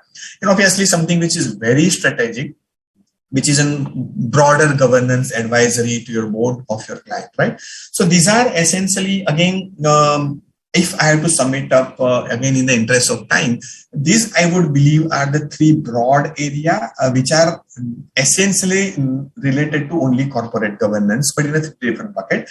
One need to map it that which exact stage where you are as an individual or as a firm, or maybe if you are working in organization, what all experiences which you have, in the basis that one can start developing each of these bucket, primarily in terms of a value chain. So again, if you look at it by now, what we have done, we have looked at internally from within as an internal audit. Then we have looked at external environment, and by clubbing both the things together, we kind of now understand that what are the broad areas, again, within only limited to corporate governance practices, where I am seeing that there are huge consulting opportunity for a CA. Now, if this is the scenario, then trying to go to the last point of my discussion is that what is the way forward, right? If one is too serious about exploring this opportunity, what are the couple of things which are more of an open-ended, but I just wanted to kind of leave it more as a food of thought in order to do this successfully. The first is industry focus, right? If you are successful, if you are serious about kind of looking at the consulting opportunities, irrespective of whichever bucket where you are trying to target, one of the things is that, people I often try to see which make a mistake, that you try to kind of everything available as an approach, right? Which typically you are not. As far as consulting is concerned, right? Basically people will look for a master, right? And that's where it makes sense to take a step back, do your own self-study and figure out what exactly my core USP, right? Obviously, you won't be able to do everything together. And again, from an industry perspective, which are one or two industry segment, maybe banking and financial services, maybe manufacturing, maybe telecom, maybe power. This is where I have a huge expertise, right? Based on whatever background or work I've done, start focusing on those industry, develop your core, and then gradually take a step-by-step approach to kind of expand that horizon across the industry segments in a horizontal sense. It is powerful proposition, right? To establish first credibility, because it's not about an execution, it's more about an advisory and consulting role. Again, it's a time where one needs to seriously think beyond our comfort zone. Now, traditionally, I'm finding as far as auditors are concerned, chartered accountants are concerned, you have lots of comfort with the traditional way the things have set up, in the sense that everyone is extremely comfortable with, say, for example, your banking and financial services industry, everyone is extremely comfortable with then the manufacturing industry. But if this is the time one is to really take that very open mind approach and look at the service sector, look at the tertiary sector, look at the new age economy, right? Your bond technology company, your e-commerce, your startup, your aggregator. These are the players which are going to grow in a time to come. These are the players who have extremely visionary kind of business plans in place. What they are looking for now is also people helping them to put up a governance practices. Right. And that's where I think I'm strongly seeing that huge consulting opportunity which are going to get generated in the next 3 to 5 years or maybe next decade, evolving around. What it needed is your inclination and focus to look beyond the comfort, right? It may not be a comfort area, but somewhere one is to take a plunge. Second is, again, one of the key things which I would urge people to keep it in mind is a collaboration, right? start collaborating with even your competitor, yeah, in terms of offering a better proposition. So, but start to think about built and hybrid model, in which is where your multidisciplinary and those kind of an approach will come into picture, both your offering as well as your own team and people level. So how successfully are able to kind of work within the team as well as maybe outside with the people who have a very diverse, very specialized skill set, so that you are able to leverage with each other, and then you build and start cross-selling on each other expertise, right? That's an extremely powerful proposition. One need to keep that in mind, specifically if you are looking for a consulting as an area. Initially, to begin with, it's impossible to kind of start looking everything together. So start looking more in a collaborative approach. And again, when I say collaboration with your own existing clients as well, right? Help them proactively to figure out that what is the future which is coming based on your own industry experience. Help them to anticipate the problems which are likely to come. And again, that itself is a consulting world, right? Moment you kind of help your client to identify what are the problems coming, each of them eventually is also translating into helping them to put up a plan and kind of address those issues which are there with the client. So have a very forward-looking and proactive kind of an engagement approach. And the last point which I'm leaving a thought on table, embrace digital, right? And when I say digital, please do not get misunderstood by technology. Moment someone talk about technology, the first thought is that there is a sense of some kind of an insecurity, some kind of a fear, some kind of a non-familiarity. Technology is not about coding or programming. Technology, and moment you talk about digital is all about commonsensically apply the use of technology to make the things differently, to make the things better, right? So if you're talking about chartered accountant exploring a consulting opportunity in and around governance mechanism, one, you need to think about and very seriously and proactively develop that, are you able to deliver completely digital life cycle of any consulting opportunity, right? Which starts from understanding and identifying your prospect, working on your proposal, executing your agreement contract, then executing actual consulting assignment, then whole of a lot of reporting, and also ongoing relationship management, right? One need to think and develop a completely digitally empowered kind of a life cycle solution. These are very simple solutions. When I say that, it's not about using those solutions, but do we have our own team and the people, even at the junior most level people, who have a digital inclination, right? That's again extremely important, powerful proposition. So start thinking, but embrace it with the open folding hand. It's not something which is very rocket science. It's a commonsensical tool, but unless you embrace the technology very positively and demonstrate, it's a key success factor which is going to differentiate between the one who is able to successfully do consulting versus other who will not be able to. Another last point, which is extremely powerful, at the moment you talk about technology, data, and those kind of practices. Today, organizations are looking to engage only with the people who are able to demonstrate and execute absolutely secure way of doing the work, right? So you, as in someone who are likely to explore, start talking about your client or actually executing assignment, have to have a proactive approach and practice and demonstrate to client that, look, we are here to have an entire work done for you, which is digitally foolproof secure. So every single piece of information, data which we are going to exchange, work upon, is going to be absolutely secure, and rest assured we are here to demonstrate and execute and kind of help you in that journey. Even in the very initial evaluation stage, whether it is explicit or no, clients are looking at this piece with the utmost importance whenever they are evaluating the partner in the firm, right? So you have 3-4 alternative, and if the one who is able to demonstrate a relatively higher and secure digital business practices, they stand a much improved and a better chance to kind of get those assignments, right? So this in nutshell, some of the broader area which I thought I'm just leaving maybe thought open on the table. One need to start thinking and building your practices around that, right? Which eventually is going to determine your ability to successfully explore the consulting opportunity. So let me sum it up the entire kind of a discussion and deliberation by way of my last couple of minutes. which is, if again I link with the 3 stages of consulting, which is a slightly maybe relaxing in a non-technical sense and a slightly in a philosophical sense, right?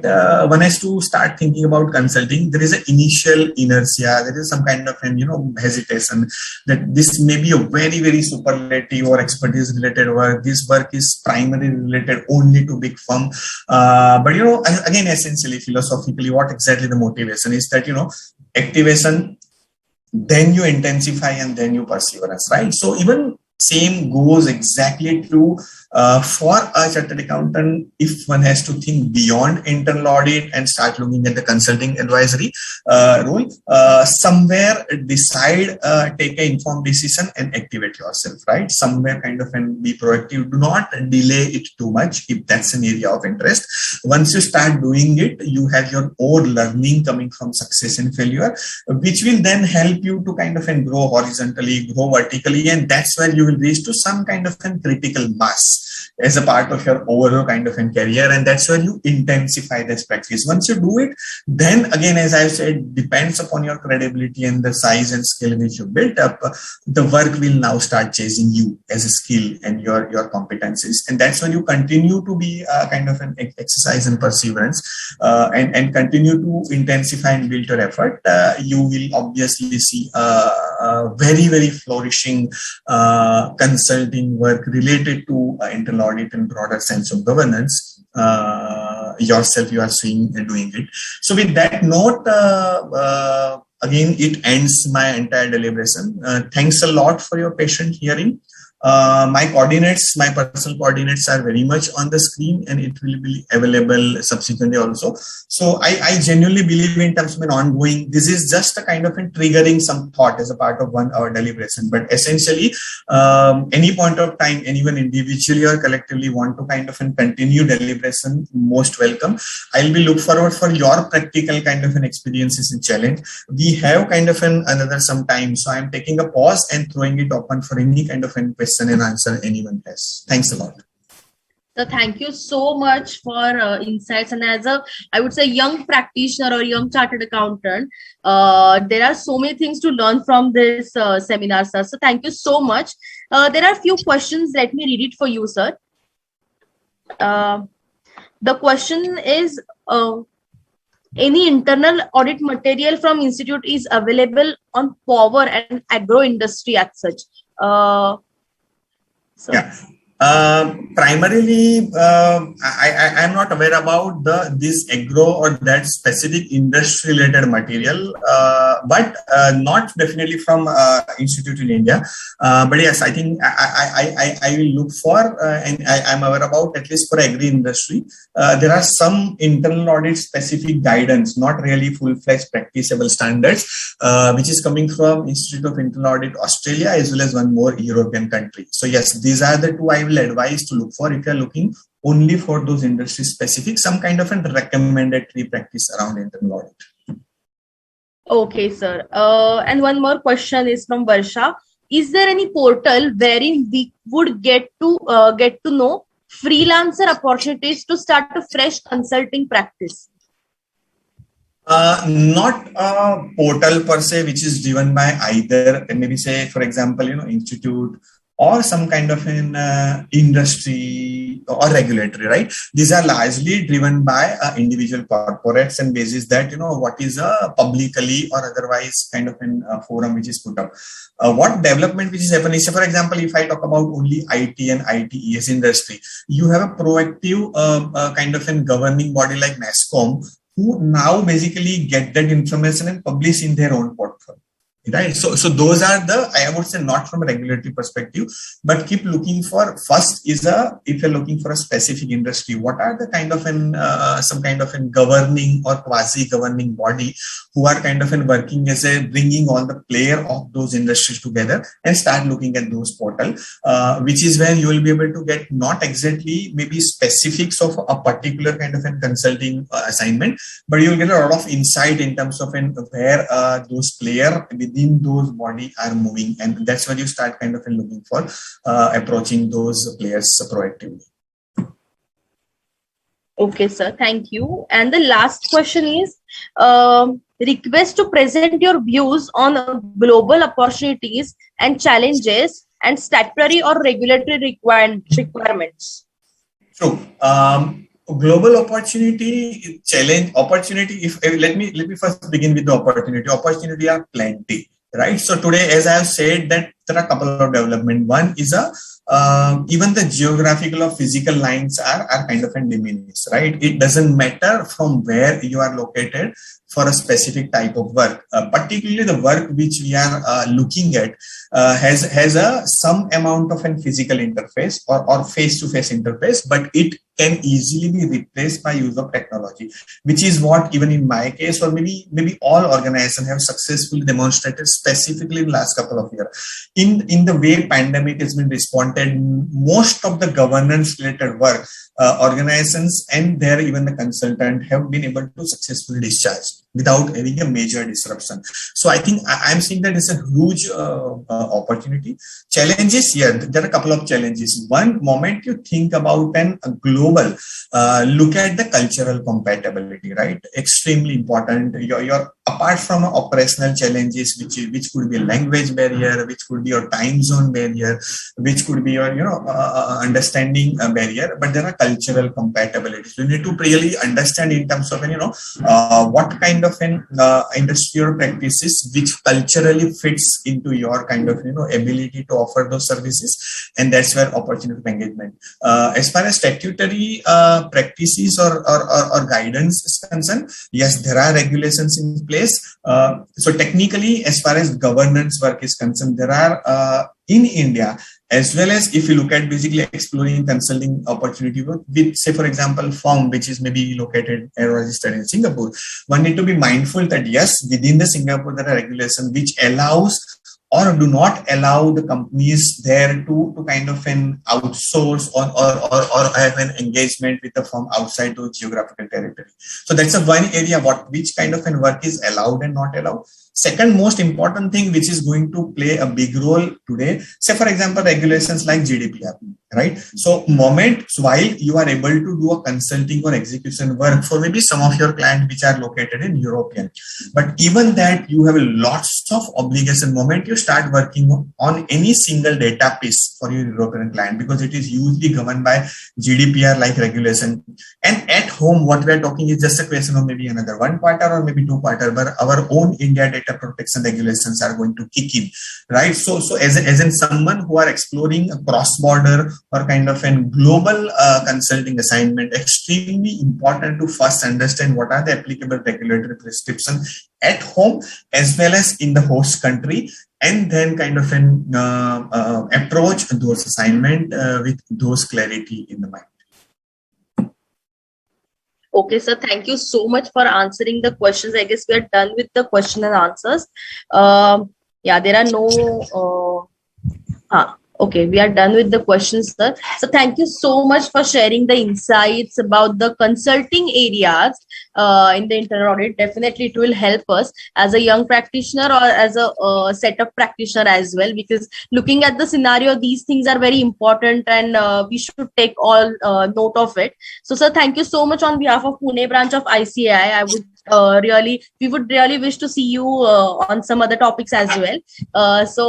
On behalf of Pune branch of ICAI, I would like to thank you, sir. Thank you so much for coming here and taking out your time. Thanks a lot. Again, it was a fantastic deliberation and the best wishes, and really look forward for many more interactions. So thank you once again. Thank you. All that in this session is also going to be uploaded on the YouTube channel of Pune branch of ICAI, that is Pune ICAI. So you can have the presentation running from that seminar as well. So whatever you have, sir has already given you the Gmail, his ID and the mobile. So you can definitely contact him on a one-to-one basis as well. So thank you so much for coming down here. Thank you so much, sir.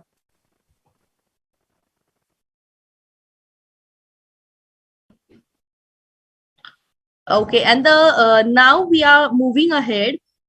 The last topic of the today's seminar is planning and internal audit, which is again a crucial subject, I would say. And to give the insights on the subject, we have with us CS Samit Saraf, sir. Hello, Samit, sir. A warm welcome to you and a good afternoon to you.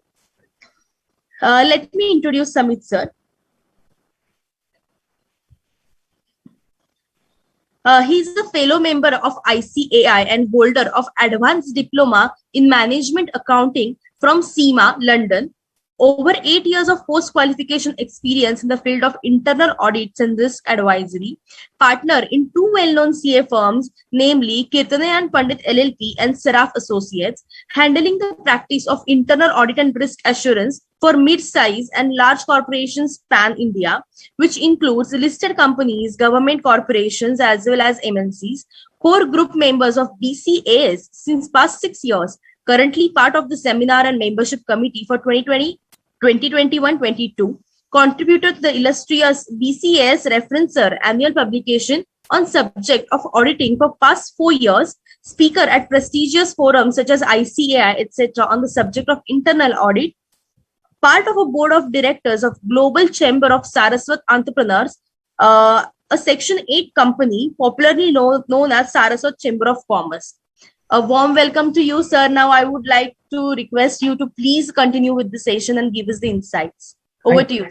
Thank you. I'll share my screen. Yeah, definitely. You have the rights, you can share it. Is my screen visible? Not yet, sir. Yeah. Now it is visible. Yeah. Okay. You can go ahead. Thank you. Thank you, Sukanya, for the kind words and introduction. Before I start, I would like to thank the ISB and Team Pune branch of WIRC for hosting me and my fellow speakers on today's forum. The two speakers before me have deliberated really well on their topics. Parveen has spoken and given us good insight on one of the important pillars, that is audit fieldwork. And Harshit has spoken and given some good details on the exploring consulting opportunities beyond traditional internal audit. So thank you for that. And as part of my session, I also hope to add value over the next 1 hour to all the participants today. My topic for today is planning an internal audit. And without being too generic, I've tried to make it more specific by talking about SME clientele. I'm sure many of the participants today have dealt with or are dealing with SME clientele. So I'll be sharing my experience over the past few years of having dealt with similar clients and the challenges that we face, what steps we should take when we plan an audit and inter alia. Before we start, let's have a base of where internal audit is today. Internal audit in today's world has moved from a traditional compliance activity to having a more risk-based audit approach. There are two types of clients. The large corporates have an in-house internal audit team where they have their risk registers, the internal audit charters. There is a specific reporting to audit committees that is part of the process itself on a quarterly basis, in addition to their already established processes and systems. But when it comes to SME clientele, the internal auditor may have to rejig or tweak the processes or the approach that they have when they deal with such clients. We have to bring it in line with demands of the SME to make it a more interactive and to make it a more specific tailor-made activity, which can give good value at the end of the whole exercise. Risk assessment today has become a very critical aspect at the time of planning any internal audit engagement. More so in today's ever-changing times. Over the last 1.5 years, we have seen how dynamic the business world has been. And for internal audit as well, there has been a need to change the internal audit plan, which you may have done at the start of the year. There are some situations beyond the promoter's control. And here is our important role where we have to advise on how to mitigate risk, or, if the SME will stand to lose on some grounds, we are that flag. We have to flag these instances before it becomes a cure. Rather, we are the place of precaution today. Internal audit, when we especially deal with SMEs, we have to be aiming to be the to-go person, when we deal with SME clientele, and not just be a person who is typically called as an auditor. So over the session also, I'll be mentioning how we can change into being an auditor today to being a trusted business advisor, because that is how we have to grow in our role as well. From my experience, different roles that an internal auditor can play. One is our advice is typically taken on key management decisions. We are expected to comment and advise on cost control and optimization measures. Also, when it comes to regulations, we have to keep track and advise where there are regulatory changes, where the changes of laws have happened. Also, a realistic approach in terms of implementing changes in processes. If we find some loopholes, if we can advise, that is something that's expected from us. When you give recommendations as an auditor, it has to be more practical, given the scenario or the universe of that particular clientele. The situation or the recommendation cannot be theoretical, because that will never be followed, and then it becomes a very tick-based approach. And lastly, we have to aim to be a friend, philosopher, guide for the promoters, because ours is a management assurance activity more than a statutory compliance like a stat auditor. So with this, I think let's begin today's session. The index, I'll just quickly go through it. As we are targeting SMEs today, some features and some key factors, critical aspects of SMEs we'll be touching on. There are two SIs that are 220, 310, some key aspects of that as well. We'll be throwing light on that. What is an internal audit charter? Many SMPs maybe do not deal with the larger corporations, so I would like to throw some light on the internal audit charter here. Going next, what are the expectations from internal auditors that the companies have? And typically there are various levels in the company that we have to cater to, discuss with. So we'll have to get expectations in terms of making our plan. Then we move to the core topic, that is having a process-based approach, of which planning is one of the most important pillars. What are the various steps in planning? What are the challenges that we typically face in the internal audit of SMEs? Again, from my experience, I've noted some points here. And lastly, where is the scope for value addition for us internal auditors as we proceed in our careers as IA? Quickly, let's see the features. What is an SME as defined by the MSMED Act of 2006? In a micro type of enterprise, the investment is below 1 crore, turnover below 5 crores. Small enterprise, investment below 10 crores, turnover below 50 crores. And in the medium, investment below 50 crores and a turnover below 250 crores. This is typically the definition of MSME. And under the Companies Act, the paid up below 2 crores and the turnover threshold below 20 crores. This is how the two acts define. Key attributes of SMEs and critical areas, again, from my experience, I would like to throw some light on that. In an SME, mostly the SMEs are promoter driven, or the power is concentrated in a small group of individuals. Again, if it is family driven, one member of the family would look at sales, one member would look at finance, one person would look at purchases, business, etc. and etc. Typically, the board also is mirrored by the HOD itself, so process is headed by the member of the board. In an SME, there may be limited segments, again, manageable business activities, and that's the reason they're SMEs today. When we look at it from a control perspective, from my experience, I've seen that there are limited internal controls and there is a possibility of overriding by the management. Now, what we mean by this is legacy practices have been coming over the period. If it's a second generation, third generation business, they know what that particular process entails. But that makes our job very crucial, because when you enter such an organization, it's very important for you to firstly see if there is an SOP, if there is an RCM, if there is a process documented. Because our effort should be to make it a system-driven process rather than a people-driven process. So although an SME might come from a people-driven universe, our job is crucial from that aspect to make it in a certain framework. Given this fact, we have seen that SMEs are open to outsourcing. So many times in SMEs, the internal audit function itself might be outsourced to external firms. Again, for the expertise that the profession brings, and like us, there might be some other functions that are outsourced. What are the critical areas here? In terms of HR, retention in SMEs can be a concern. Finding the right skill set for the particular job can be the concern. Again, there may be people for a long time, the 15, 20 years, they are there, again, following legacy practice, very well known to the family or to that concentrated power on the board. So they may be there, but there is no rejig or there is no change in terms of the processes. Again, when it comes to pay, there might not be a structure here. So that's an inherent limitation of in an SME. And employee benefit, again, we not structured. In past experiences, I've seen that there are no HR policies as such that are there, and we've been advising on that front as well. Coming to regulatory compliances, in today's scenario, taxes most important, because having an interest on a penalty implication, it also has a penal implication in terms of imprisonment in certain acts. So when we are advising as internal auditors, that becomes very crucial, and all the boards that we deal with in practical life ask us for 100% compliance on the stat compliance landscape, be it labor acts, be it non-labor acts.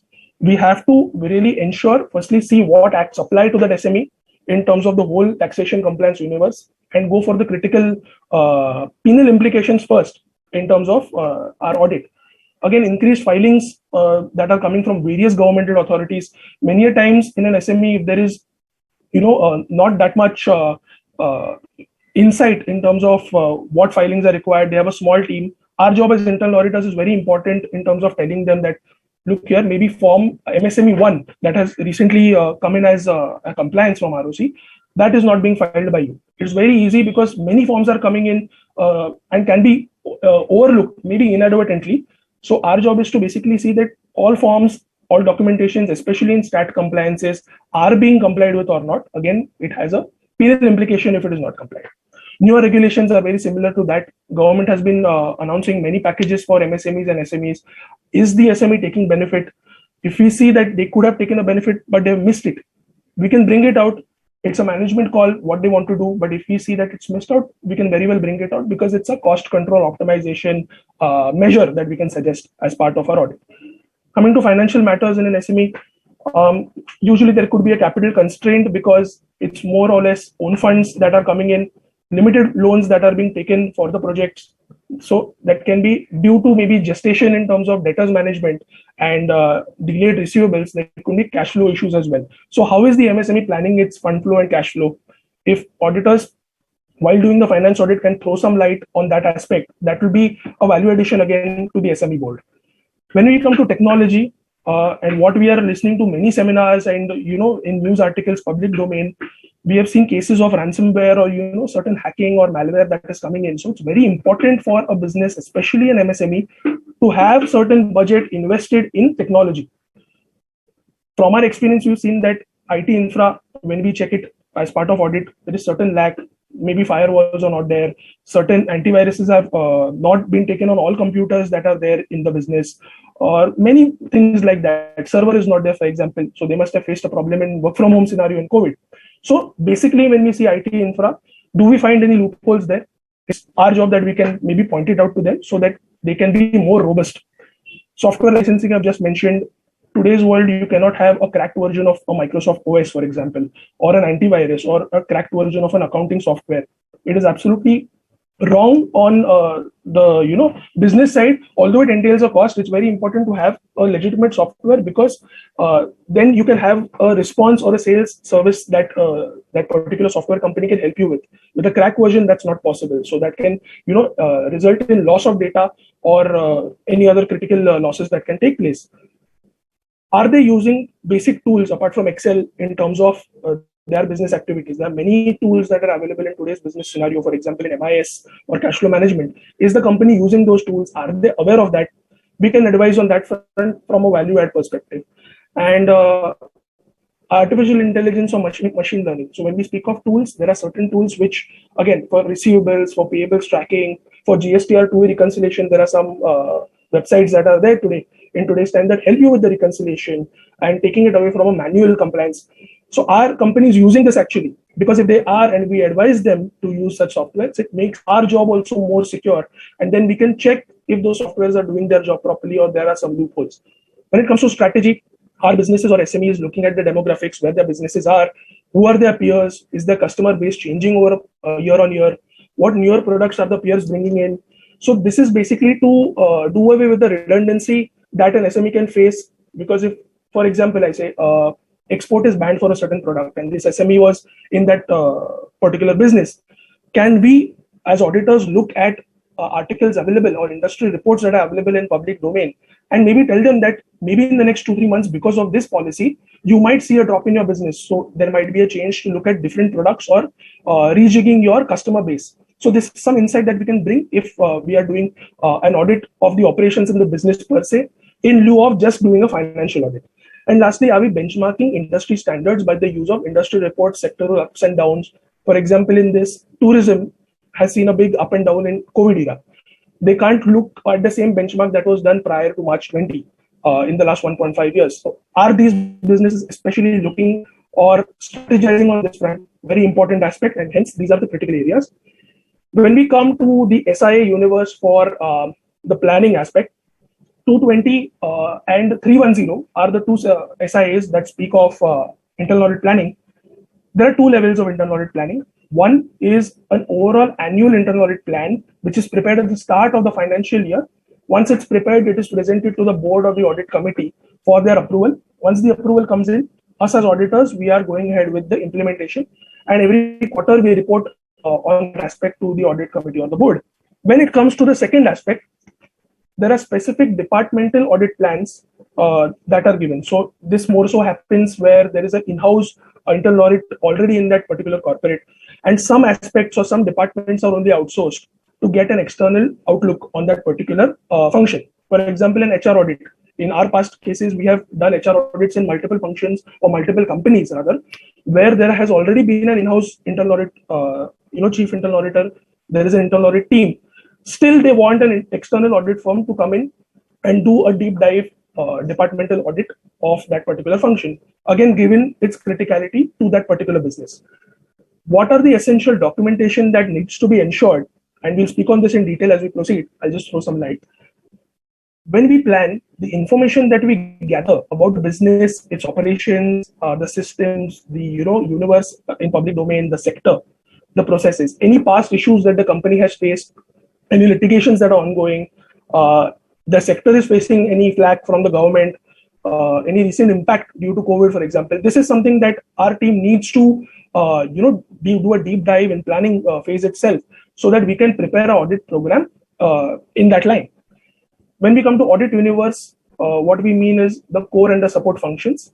Typically, core functions in manufacturing could be inventory, for example, order to cash, procure to pay, manufacturing. When it comes to support functions, it could be IT, for example, finance, HR, and so on and so forth. So how are we planning the audit of these functions is something that is covered here. When we plan our audit, we also have to plan out the walkthroughs or the meetings that we are going to hold with the HODs, the process owners, and with the management, in order to basically get their insight and to let them know what they can expect from us as internal auditors. This activity basically increases our own knowledge about the business and reduces the obstacles that may come as part of our internal audit fieldwork exercise. Next is to have a risk assessment done. Now, as we have moved to a risk-based approach in terms of internal audit, this activity is very important. There have been many sessions on this, and there is a lot of information available on risk assessment on ICAI's website as well. So it's important for us to plan. To summarize, in an activity of risk assessment, you have to basically bring it down to the process, the sub-processes, and note down the high risk prone areas, the medium risk prone areas, and the low risk prone areas. The high risk prone areas would be audited every year. Medium might be audited once in 2 years, and the low can be done once in 3 years, subject to the board approval or the audit committee approval. That is the output of this particular exercise.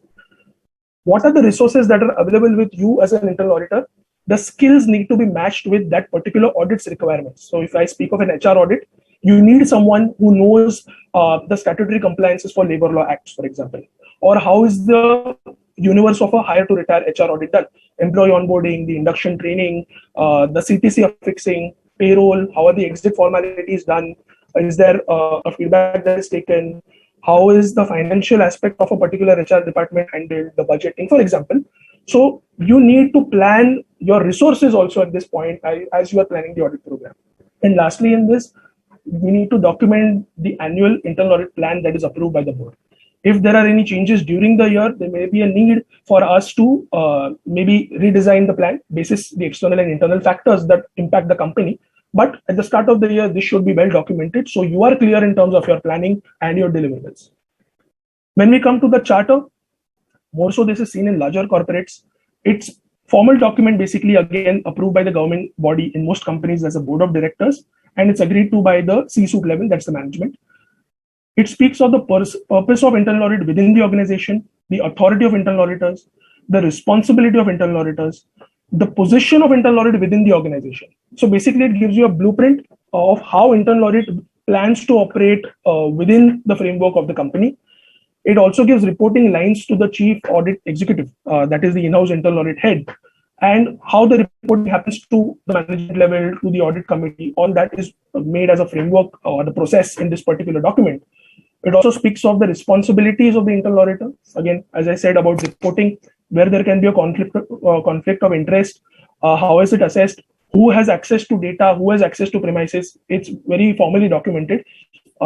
Such charters are available in public domain, if you search on the various search engines that are available, you can easily find the listed company's internal audit charter. So you can do a deep exercise or deep reading to get a more understanding of this.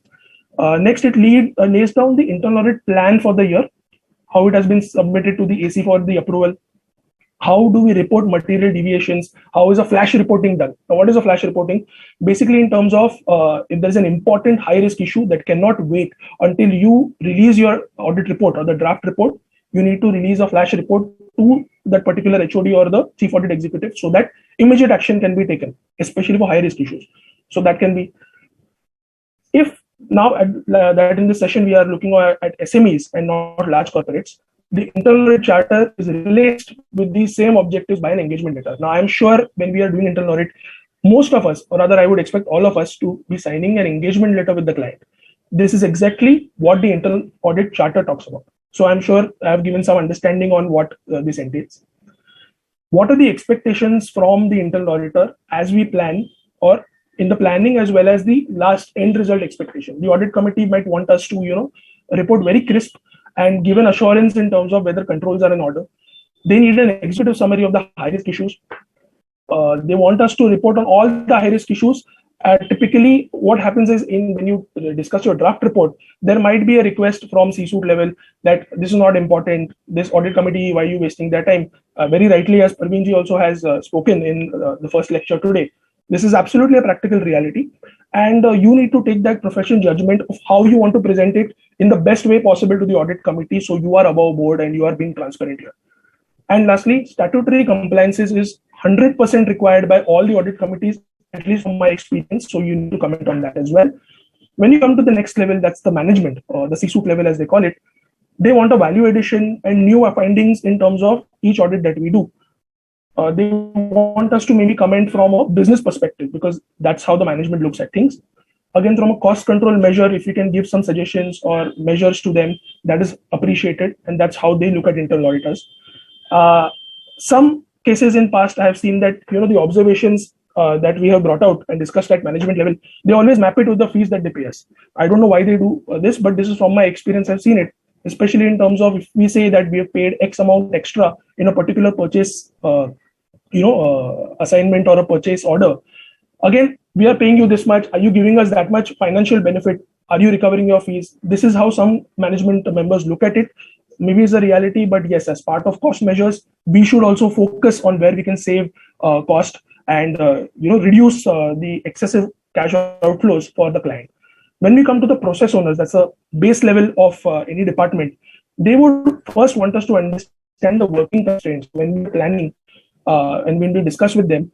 We might make a plan, but if it's not practically followed, we might face an obstacle. So it's very important to understand how the process owners run their department. And they would maybe come to us and say, please don't report this issue. I have solved it for you during the field work itself. Why are you bringing it as part of the draft audit report?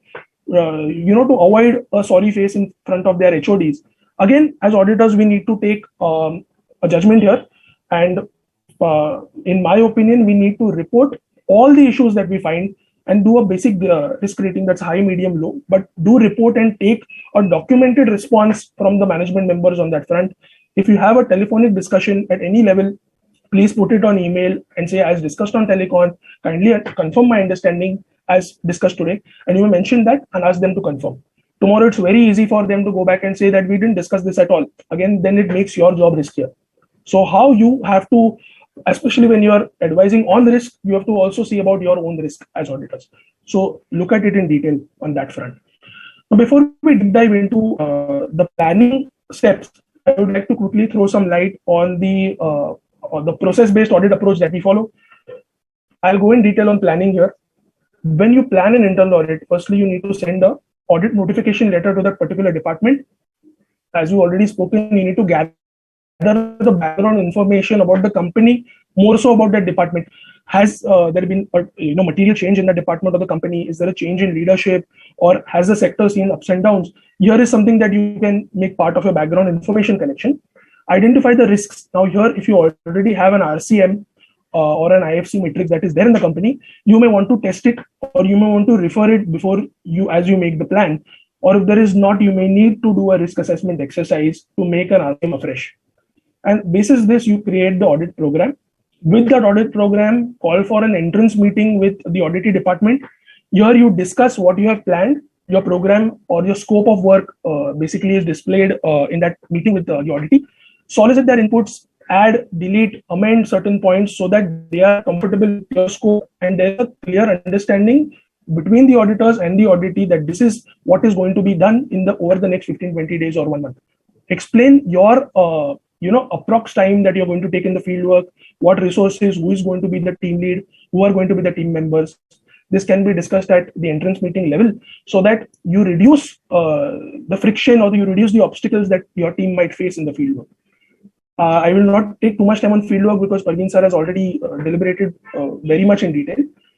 As the fieldwork is completed, the exit meeting is called for. Here, the draft audit report is discussed. Any queries that the auditee might have or are understanding issues that they might bring out here are discussed. And here, the corrective action plans or the management comments are taken.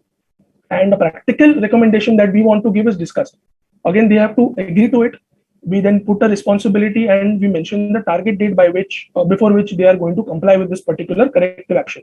It is agreed on here, and then onward reporting is done to the management level and the audit committee level. Again, when it is going to certain levels, when it goes to finally audit committee level, they will ask whether the target date was adhered to, especially. So it's very important for us to keep in touch with the audit department to ensure that there is, ongoing tracking of this, and points tracker needs to be maintained because the audit committee might want to know the status of where that particular observation stands today as on the date of the board meeting. Once this audit is over, and when you start the next audit, the previous audit compliance has to be brought out.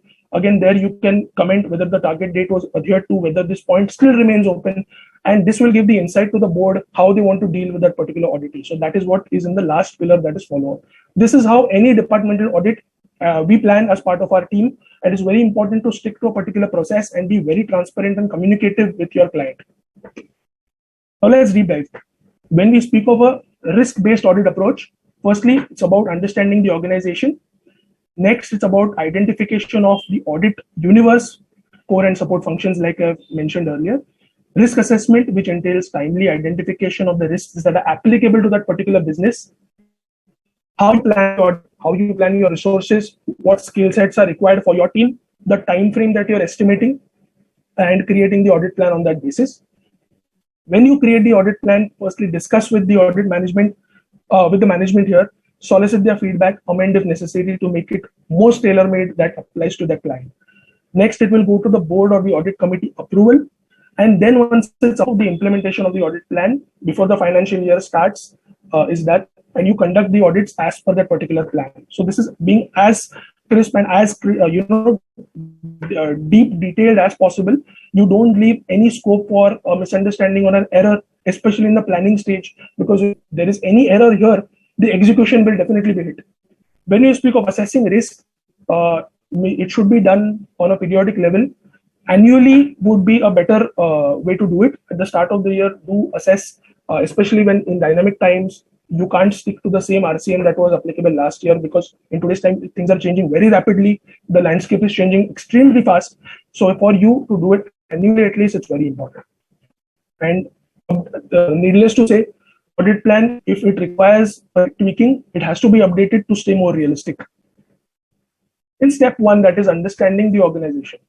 Now, when you say that, when you look at documentation, and as auditors, we need to have our documentation in place as well. What documentation is that you look at? Hierarchy of the organization chart, the authorization or approval matrix.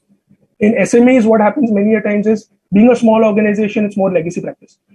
Our job as auditors is to ensure it is documented.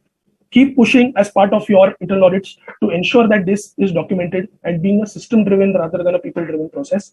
Second, does the organization have a vision and mission statement? So very important for us at this stage to know where the organization is going, what its goals are, because if it deviates, we might require to be commenting on certain aspects that look at or are detrimental to the vision and mission that the company might have. Thirdly, SOPs, manuals, process flows. Now, various companies hold it in various formats. Now, in some companies, it might be an actual Word document that is submitted to the management, taken an approval. Some companies might have it only in a Word document without approval. They might just give it to you as auditors. Some companies might have this process as a flowchart. It's fine. If it covers the particular processes of that particular department in much detail without leaving any loophole, and mainly it is approved by the HOD, and there is a date mentioned as to when it is approved and when it is revised, I think it is a good point for you to start the audit. If in the practice of your fieldwork you see that certain processes are not being followed in practical life as they were estimated in the SOP or the flowchart, you may very well point it out like a non-adherence to the processes that have been documented. So that should be a first point as auditors to point out. If you're starting a new audit, it might be very important for you to review past reports and certain high-risk points that are open, or how have they been curtailed here, basically to understand the root cause analysis, whether it was done. If it was not done, then it is a high possibility that this high-risk issue might also trickle down into your audit year. So it's important to have the idea or the insight as you start the audit. So here it can be internal information, or it can be an industry research report that is available outside as well. Now there is that report of ACFE, Report to the Nations 2018, that Parveen sir also mentioned. Very important report that gives you an insight into what the sector entails and what us as auditors can look at when we approach a particular company. If the annual report is being published in public domain for a large corporate, that can be reviewed at this stage itself. What are the filings that are done by the company with the government authorities? Is there a qualifying remark or disclaimer that is given by stat auditors, some critical emphasis on matter? We need to be aware as internal auditors. Although we don't look at the areas that are done by stat audit, we are more from an operational aspect.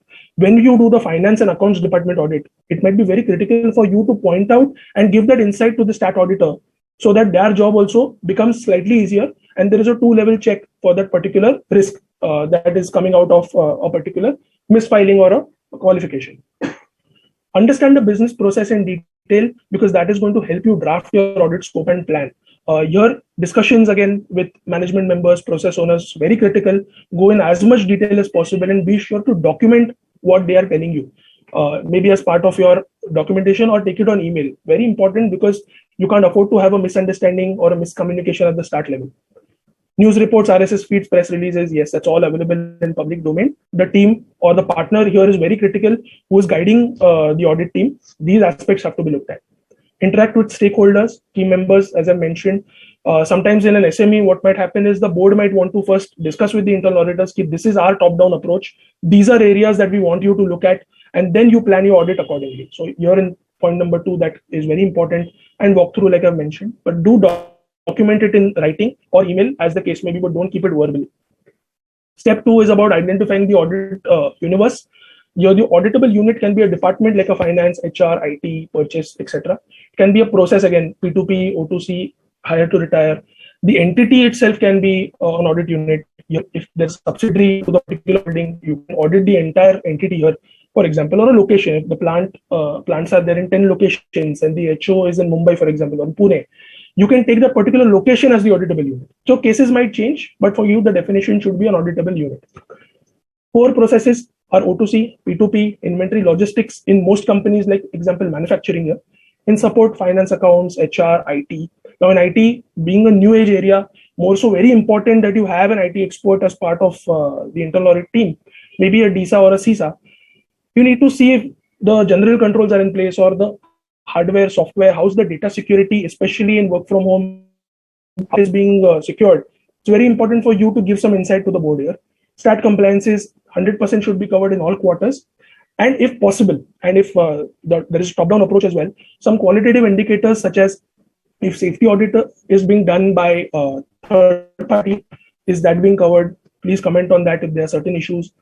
The health aspects, if that is being audited or not. ESG, that's environment, social governance. It's a new age, a practice that's coming up. Many investors, before investing in companies, especially VCs or PE funds, they're looking at how ESG is being dealt with. So please do read up on this. You can try to include this, but again, depends on the management's requirement. Step 3 is about risk assessment. As auditors, you need to conduct the overall risk assessment at the start, or at least test the RCM that's in place. And then you chart your audit engagements based on how the risk is prioritized, high, medium, low, because that will help you make your audit plan for the year. yes, reviewing existing RCM is absolutely important. If not there, you need to prepare an RCM before you start the audit. For each process, go in as much detail as possible, and your understanding of those processes is very critical. So you need to really give additional time at this stage itself, because the future is very important, and it depends on how the RCM is built. Now, what are the risks? Now, when we speak of risk assessments, from my experience, at least when we have reported on the implications, I have seen risks like operational risk, for example, that impacts your business. Financial risks that have an excess working capital or a blockage of working capital or excess payments that are made. That's a financial risk. A compliance risk is a possible non-adherence to any of the statutes. That comes in compliance risk. Again, direct relation to the board of directors in terms of financial penalties or an imprisonment here. IT risk is if you see a control failure in the ERP, or you see a firewall not working, or antivirus is not there on all PCs, IT risk. Please point it out. Reputation risk is where the brand or the goodwill of the company, especially in a customer front-ending company, more of a retail or an FMCG company, where you are front-ending as a with the last level or last mile delivery, it can impact your company from a brand or goodwill perspective. So here is where you should point out if there is a reputation risk. And lastly, a fraud risk. If as part of internal audit, you find that there is a teaming leading, for example, you need to bring it out as a fraud risk. Now, actually, a fraud exercise has to be much in detail. As internal audit, we can see the indicators if you are using tools, for example, but a forensic or a fraud exercise has to follow if you see the certain red flags.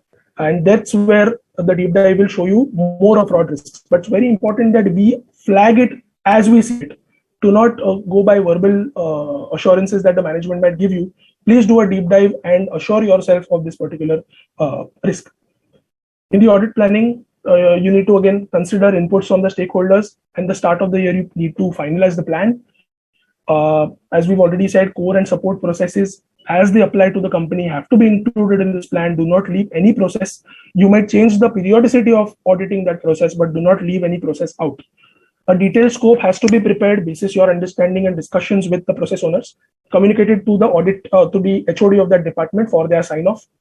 As auditors, for us, next point, very important that you speak of root cause analysis. Here, a root cause analysis can be broken down into a business process or an IT or a people related finding. If you do a deep dive root cause analysis, the end result would be to avoid recurring occurrences of that same issue, especially in terms of high risk. So it's very important, and this is something that audit committees have been asking us, what do we do to ensure that does not come in our next report summary. Many times that is asked to us. So our team then does that root cause analysis and speaks of where that actual problem lies, so that corrective action can be taken by the management. How the auditor plans to approach 100% compliance with regulatory requirements. Now, when you're doing, for example, a finance audit, you might want to touch acts like Income Tax Act, the GST Act, the payment of bonus, payment of gratuity, again, where especially it has a financial impact for the company. When you look at the labor law acts, PF, PT, ESI, POSH, that's Prevention of Sexual Harassment Act. It's a new law that has come in place. How is the company ensuring that these acts are being complied with, the filings are being done? You can plan it and you can check the compliance calendar as part of your audit. And the overall time span, the last point here is, from your planning stage to the issuance of the report to the management has to be mapped with scale of remuneration and resources that are available. Do not overshoot try not to overshoot rather the time expectation that you've given the auditee. Again, the remuneration for you, we have to be realistic. Then an amount is promised to us audit fees. You can't keep doing the audit for 2-3 months. Then you'll go into a loss. Then it's not a win-win for anyone. You have to be really crisp. You have to know which points to go at first. Do a piecemeal of this is my high risk, this is my medium risk, this is my low risk, and this is how I'm going to target this particular audit to finish in that particular time span that I have promised the management. Try to be as accurate as possible, and that's definitely going to give a value add to both sides.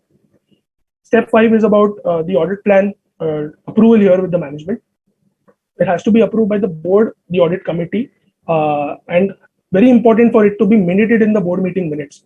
The assurance is given by the internal auditor to the audit committee that all processes are being covered. So, as I said previously, very important for us in that audit universe stage to ensure all processes are there. Do consider inputs from all stakeholders.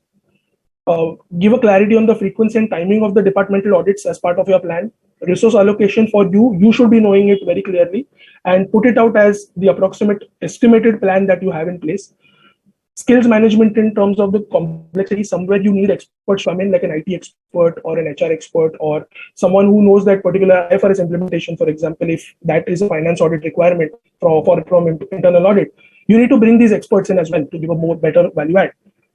Do a realistic approach to the engagement. Do not do a practical, do not do a theoretical approach saying, I want to do my audit in these particular 10 ways. I don't know what they will feel. So you need to be really, your ears need to be close to the ground. You need to know what the management is expecting and what falls in your audit approach or process. And see the maturity of the processes within that organization. Is the ERP new? Is the ERP very old and does not tackle the operational aspects at all? Legacy practice not documented, particularly comes in this last point. Step 6 is about the steps about board approvals for the audit plan. Here, after management gives an approval, it goes to as a formal communication to the audit committee. Here, when the audit committee has once approved, and during the year, some factors like internal and external environment related ones can force us to change the audit plan.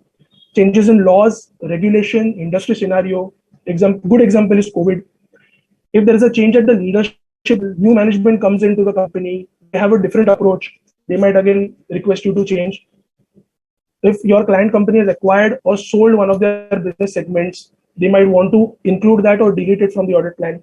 Some new risks that are were unforeseen at the planning stage. And then during the audit, after maybe 2 quarters, they said that this particular risk, or you find that risk is there, you might want to include that particular thing in your audit plan. And lastly, about changes in political and environmental scenario, war, pandemic, this keeps happening. It's a practical reality. And for us internal auditors, it's very important that you flag it before the management tells you. And that speaks of value addition from your side. Needless to say here, the audit plan, if it's required to be amended mid-year, please communicate to the board very clearly and seek their approval in advance itself. And to bottom it up, the audit plan is to be implemented on the basis of all the aforementioned steps that we've mentioned. Moving next, what are the challenges I have faced from my practical experiences I've tried to bring out here. Legacy practices in most SMEs, they are averse to having documented SOPs as we know the practice. Why do you need to document as auditors? There's no use to it. So it becomes very crucial where we need to push the importance of making a more system-driven or a process-driven approach, because today's SME is tomorrow's emerging corporate. Always remember, and your role as an auditor at today's stage will be much appreciated when they become the emerging corporate or the large corporate. So it's very important today itself you bring them the importance of the SOPs and the processes. So that's point number 1. Point number 2 is resistance to change. Again, it's a human behavior. People might say, we know our things, we do not want to take your suggestions, we are quite comfortable with the current framework and we don't think there is going to be a fraud. Now here, as auditors, when you plan and you go into the field work, if you bring out certain faults which are very apparent but they have missed it, they will at some levels appreciate it also, although they will want to resist it in the start. Your job and your way of presentation or drafting that particular observation is very crucial, and that's an art. Absolutely. Business processes, again, if you want to suggest certain corrections in the business process, you need to be very sure and you need to have looked at entire data before you give any suggestion with regard to business process, because always remember, they know the process better than you, although they might not know the loophole per se, but they know the processes in and out because that's what they do daily. And again, when it comes to IT, if you can give some insight to them on strengthening the IT controls in terms of data privacy or the ERP or the entire IT infrastructure they have currently in the company, it's always appreciated, although these 3 can be resistance in the start. Many companies or SMEs look at it as a compliance requirement. Now, Section 138 has very specifically given certain class of companies which have to do an internal audit. But in most SMEs that I see who fall below that requirement of Section 138, in a top-down approach only, they want to do it because they actually want a value addition from the internal auditor. In all other companies, it's seen auditor has come in, let him do it, let's document the report so to as to give it to that auditor and finish it off. These companies, for you to change their outlook is most critical, and if you manage to do it, it's your success as an internal auditor. Next is again a trickle down from point number 3, lack of top-down approach. If there is no support from the top management, your job is going to be difficult, because for you to convince management, you will never find that support. So it's very important and to have that management support on this front. There is certain pressure on audit fees. They might want you to audit entire thing, but when it comes to fees, they will want to say, no, we are a small company and only this much you have to audit, so we can't afford over an X amount of fees. So for you, you have to bring it to the midway so as to also see the requirement and for you to not work at a loss. It has to be a win-win. So there is pressure, and that's an absolute reality when it comes to auditing SMEs. Some companies would want you to focus on the financial aspect instead of going into process or risk-based. Now it's evolving. Internal audit is evolving into risk-based. We are bringing it as part of our practices to SMEs or emerging corporates. Traditionally, internal audit was maybe done as vouching or financial aspect was seen. It was support to stat auditor. So that was a maker checker in the past. In today's time, it's very important for you to deep dive into operations, process, and make it a risk-based. So here, your focus should be latter. Investment constraints. Now, no matter how much you suggest going into IT improvements, etc., there might be a cost constraint in terms of upgrading from base ERP to a full-fledged ERP that is available in the market. Can they use tools that are costly, for example, or can they use a costly firewall that is the best in the market? Maybe, maybe not. So that again, as a suggestion you might give, but finally it's the management's call. Precaution is better than cure. The flag that you raise as internal auditors during your audit is always better than some governmental agency coming and saying, hey, you made a fault and this is the penalty. If you raise it to your board or your client's board in the start, you'll be well appreciated. That is a part of value addition. In SMEs per se, you will see a lot of staff loyalty. Now, there are mistakes that you point out as part of the audit. There might be a certain HOD who will fight and resist a lot for you before you talk to the management, because they know how the management will react, or that full trust from the management was on that particular HOD. So there will be a lot of resistance, and that comes as part of the loyalty in certain family-driven or promoter-driven companies. Your job is to stick, and please exercise your professional judgment, because once you sign off on a report, that is documented, and tomorrow if there is any issue, they will always come back to you and ask you, you audited this, why did this problem still happen? So it's your judgment that's very crucial here. And lastly, weak maker, internal controls that are inherent in the organization's processes. Good example is maker checker. One person is only issuing the checks. That same person is also, signing off on the payment invoices, also selecting the particular vendors out of the comparative quotations that are taken. So in smaller companies, this becomes more of a risk. So you need to check if there is a maker checker or not, or if there is no maker checker that you see, then your job as auditors needs to be, you need to increase the sample, see it in much more detail so as to ensure that you are giving an assurance to the management that things are in order. As auditors, what is the scope of value addition that is there? For us, this particular slide is purely for internal auditors. We moved now from the core subject of planning and internal audit. These are some of my tips that I have learned over the last 8-10 years of practice. Please concentrate on continuously upgrading your skills. You might want to go in for trainings by the Institute of Chartered Accountants or IIA. There are specific institutes that concentrate on internal audit as a practice area. So if you want to specialize, you need to undergo these trainings. You need to go for certain certifications like CII example. If you continuously upgrade, you will be able to give better services, or take value addition to a different level at your clients. Next, you need to have real-time knowledge of the recent government announcements that specifically apply to SMEs. Now, the SMEs might not have a specific department of research within their organization, so they will heavily rely on the CFO internally or internal auditors for pointing this out. Examples could be changes in TDS, the relaxations that were given in COVID, some amnesties for service tax were announced by service tax authorities, Atmanirbhar Bharat package was announced by the government. Certain aspects that apply to that company, you need to bring out if they're not taking the benefits. Target niche areas like subsidies, tax incentives, CSR as part of your audit scope.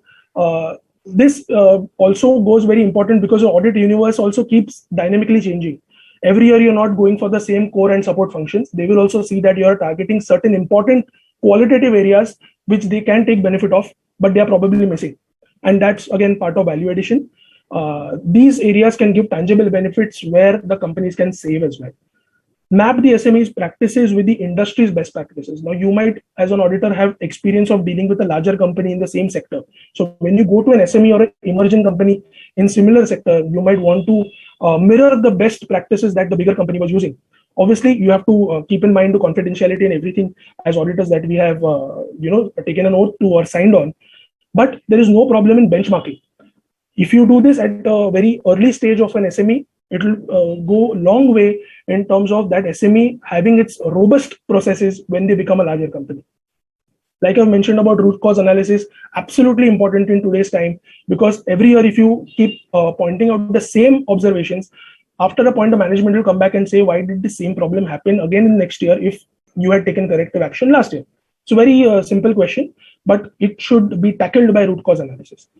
You may want to shuffle the quarterly process audit runs every year. For example, if you take sales in quarter 1 of any financial year, next time take it in quarter 2 or quarter 3. So here it enables you to see the cyclical changes or the seasonal changes, if there may be any, for that particular process in the life cycle of a company. So do that shuffling every year on year. So as a presenter, be a very good communicator, because as you communicate with process owners, CEO, CFO, management, or the audit committee, your skills as communicating that observation and the latest updates is very crucial. Do not leave any points hanging. Don't say may or this could have been. That is not appreciated at all. And when you present at an audit committee or a board level, your presentation skills are absolutely important. You need to put your point across as crisp as possible, so as for them to understand in that given 15-20 minutes what you want to say. A mantra for all interpreters, and we follow in our team as well: work not documented is work not done. You might have spent 2 months doing and finding out observations, but you missed out mentioning them in your observation sheet, or not communicated or not documented on email. It is as good as work not done. No importance to that as well. So from day one, you need to have the approach document, the methodology document, the observation sheet, the management comments. Everything has to be documented, either in your Excel sheet, in your software that you're using, or an email. Documentation is absolutely an important aspect.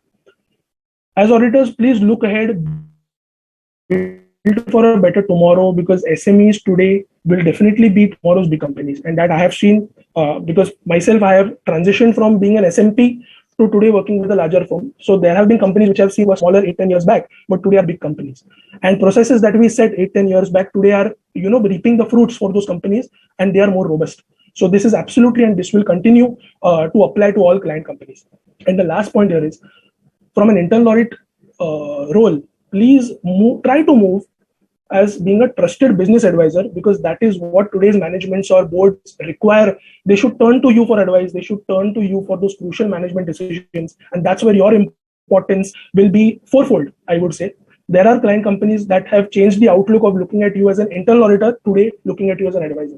So that is a very gradual approach that we should take, and we definitely can aim for that. With this, I end. And please remember one very famous quote by Benjamin Franklin: failing to plan is planning to fail. So if you mess up at that planning stage, definitely you are then setting a stage where you are going to fail. So very crucial quote, and that's what mantra we follow. And with this, thank you so much for having me. Thanks to all participants for a patient hearing. Thank you so much. Thank you so much, sir. That was a power-packed session, I must say. And today, now let's move ahead to Q&A session, sir. There are 2 queries. Okay. The one, I'll read it for you. The first one is from Rajendra. He's asking, what are the areas where cost control measures cannot be implemented? Cannot be implemented. Now, where the area not having a financial aspect is something obviously where you cannot, give a cost control measure or a suggestion. There are many intangible aspects that you can bring out, which might not have a cost at all, but it goes a long way to improve the process, where somewhere it might go and save your cost. So as an auditor, it's not, as I previously said also, don't always focus on the financial aspect. Always look at the operational or the intangible aspect as well, because as an internal auditor, especially, you are looking at going for improving the loopholes or the processes. So there might be many areas that you touch in the audit universe where your suggestions for the control measures may be process related and not finance, or you can always point out. So it's a gradual move, and that's how I look at it. Right, sir. Okay. And the second question is, request to present your view on recent government schemes during COVID-19 pandemic being utilized by SMEs and related mandate by regulatory body towards audit of the same. What is the timeline and challenges thereof? Now, one package that I remember and I mentioned in my slide as well, it's about the Atmanirbhar Bharat package. There were 2-3 packages that were given from that aspect. Also, there are production linked incentives, PLI, that is called. PSI also is there, which apply to certain companies. Now, for example, there are companies that are manufacturing equipments in terms of mobiles or hardware that were given certain benefits. 2 months ago, there was an announcement and that applied, and they gave certain tax holidays, especially with regard to PLIs. Now, subsidies, PLIs, tax incentives becomes a very niche area, which I've mentioned because I've seen many professionals moving from traditional practice to those areas. Now, for me to speak on that, maybe not my specialization today, and we always in our audits take support from specific chartered accountants who know more. Because you can't be a jack of all trades, and that's I'm admitting it. And you should be, you should have that courage to admit that you might not know all areas that apply to the company, but you are smart enough to use the experts that can give the best advice to that particular client, so as to give them more value as part of your engagement.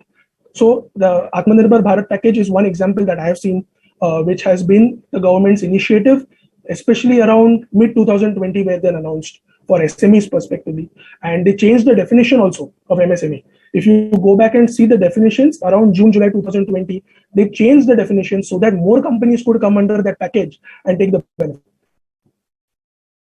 Right, sir. I hope the queries are clear now. And again, let me tell you that this session is going to be uploaded on Pune ICAI YouTube channel, so you can have the go through of the presentations.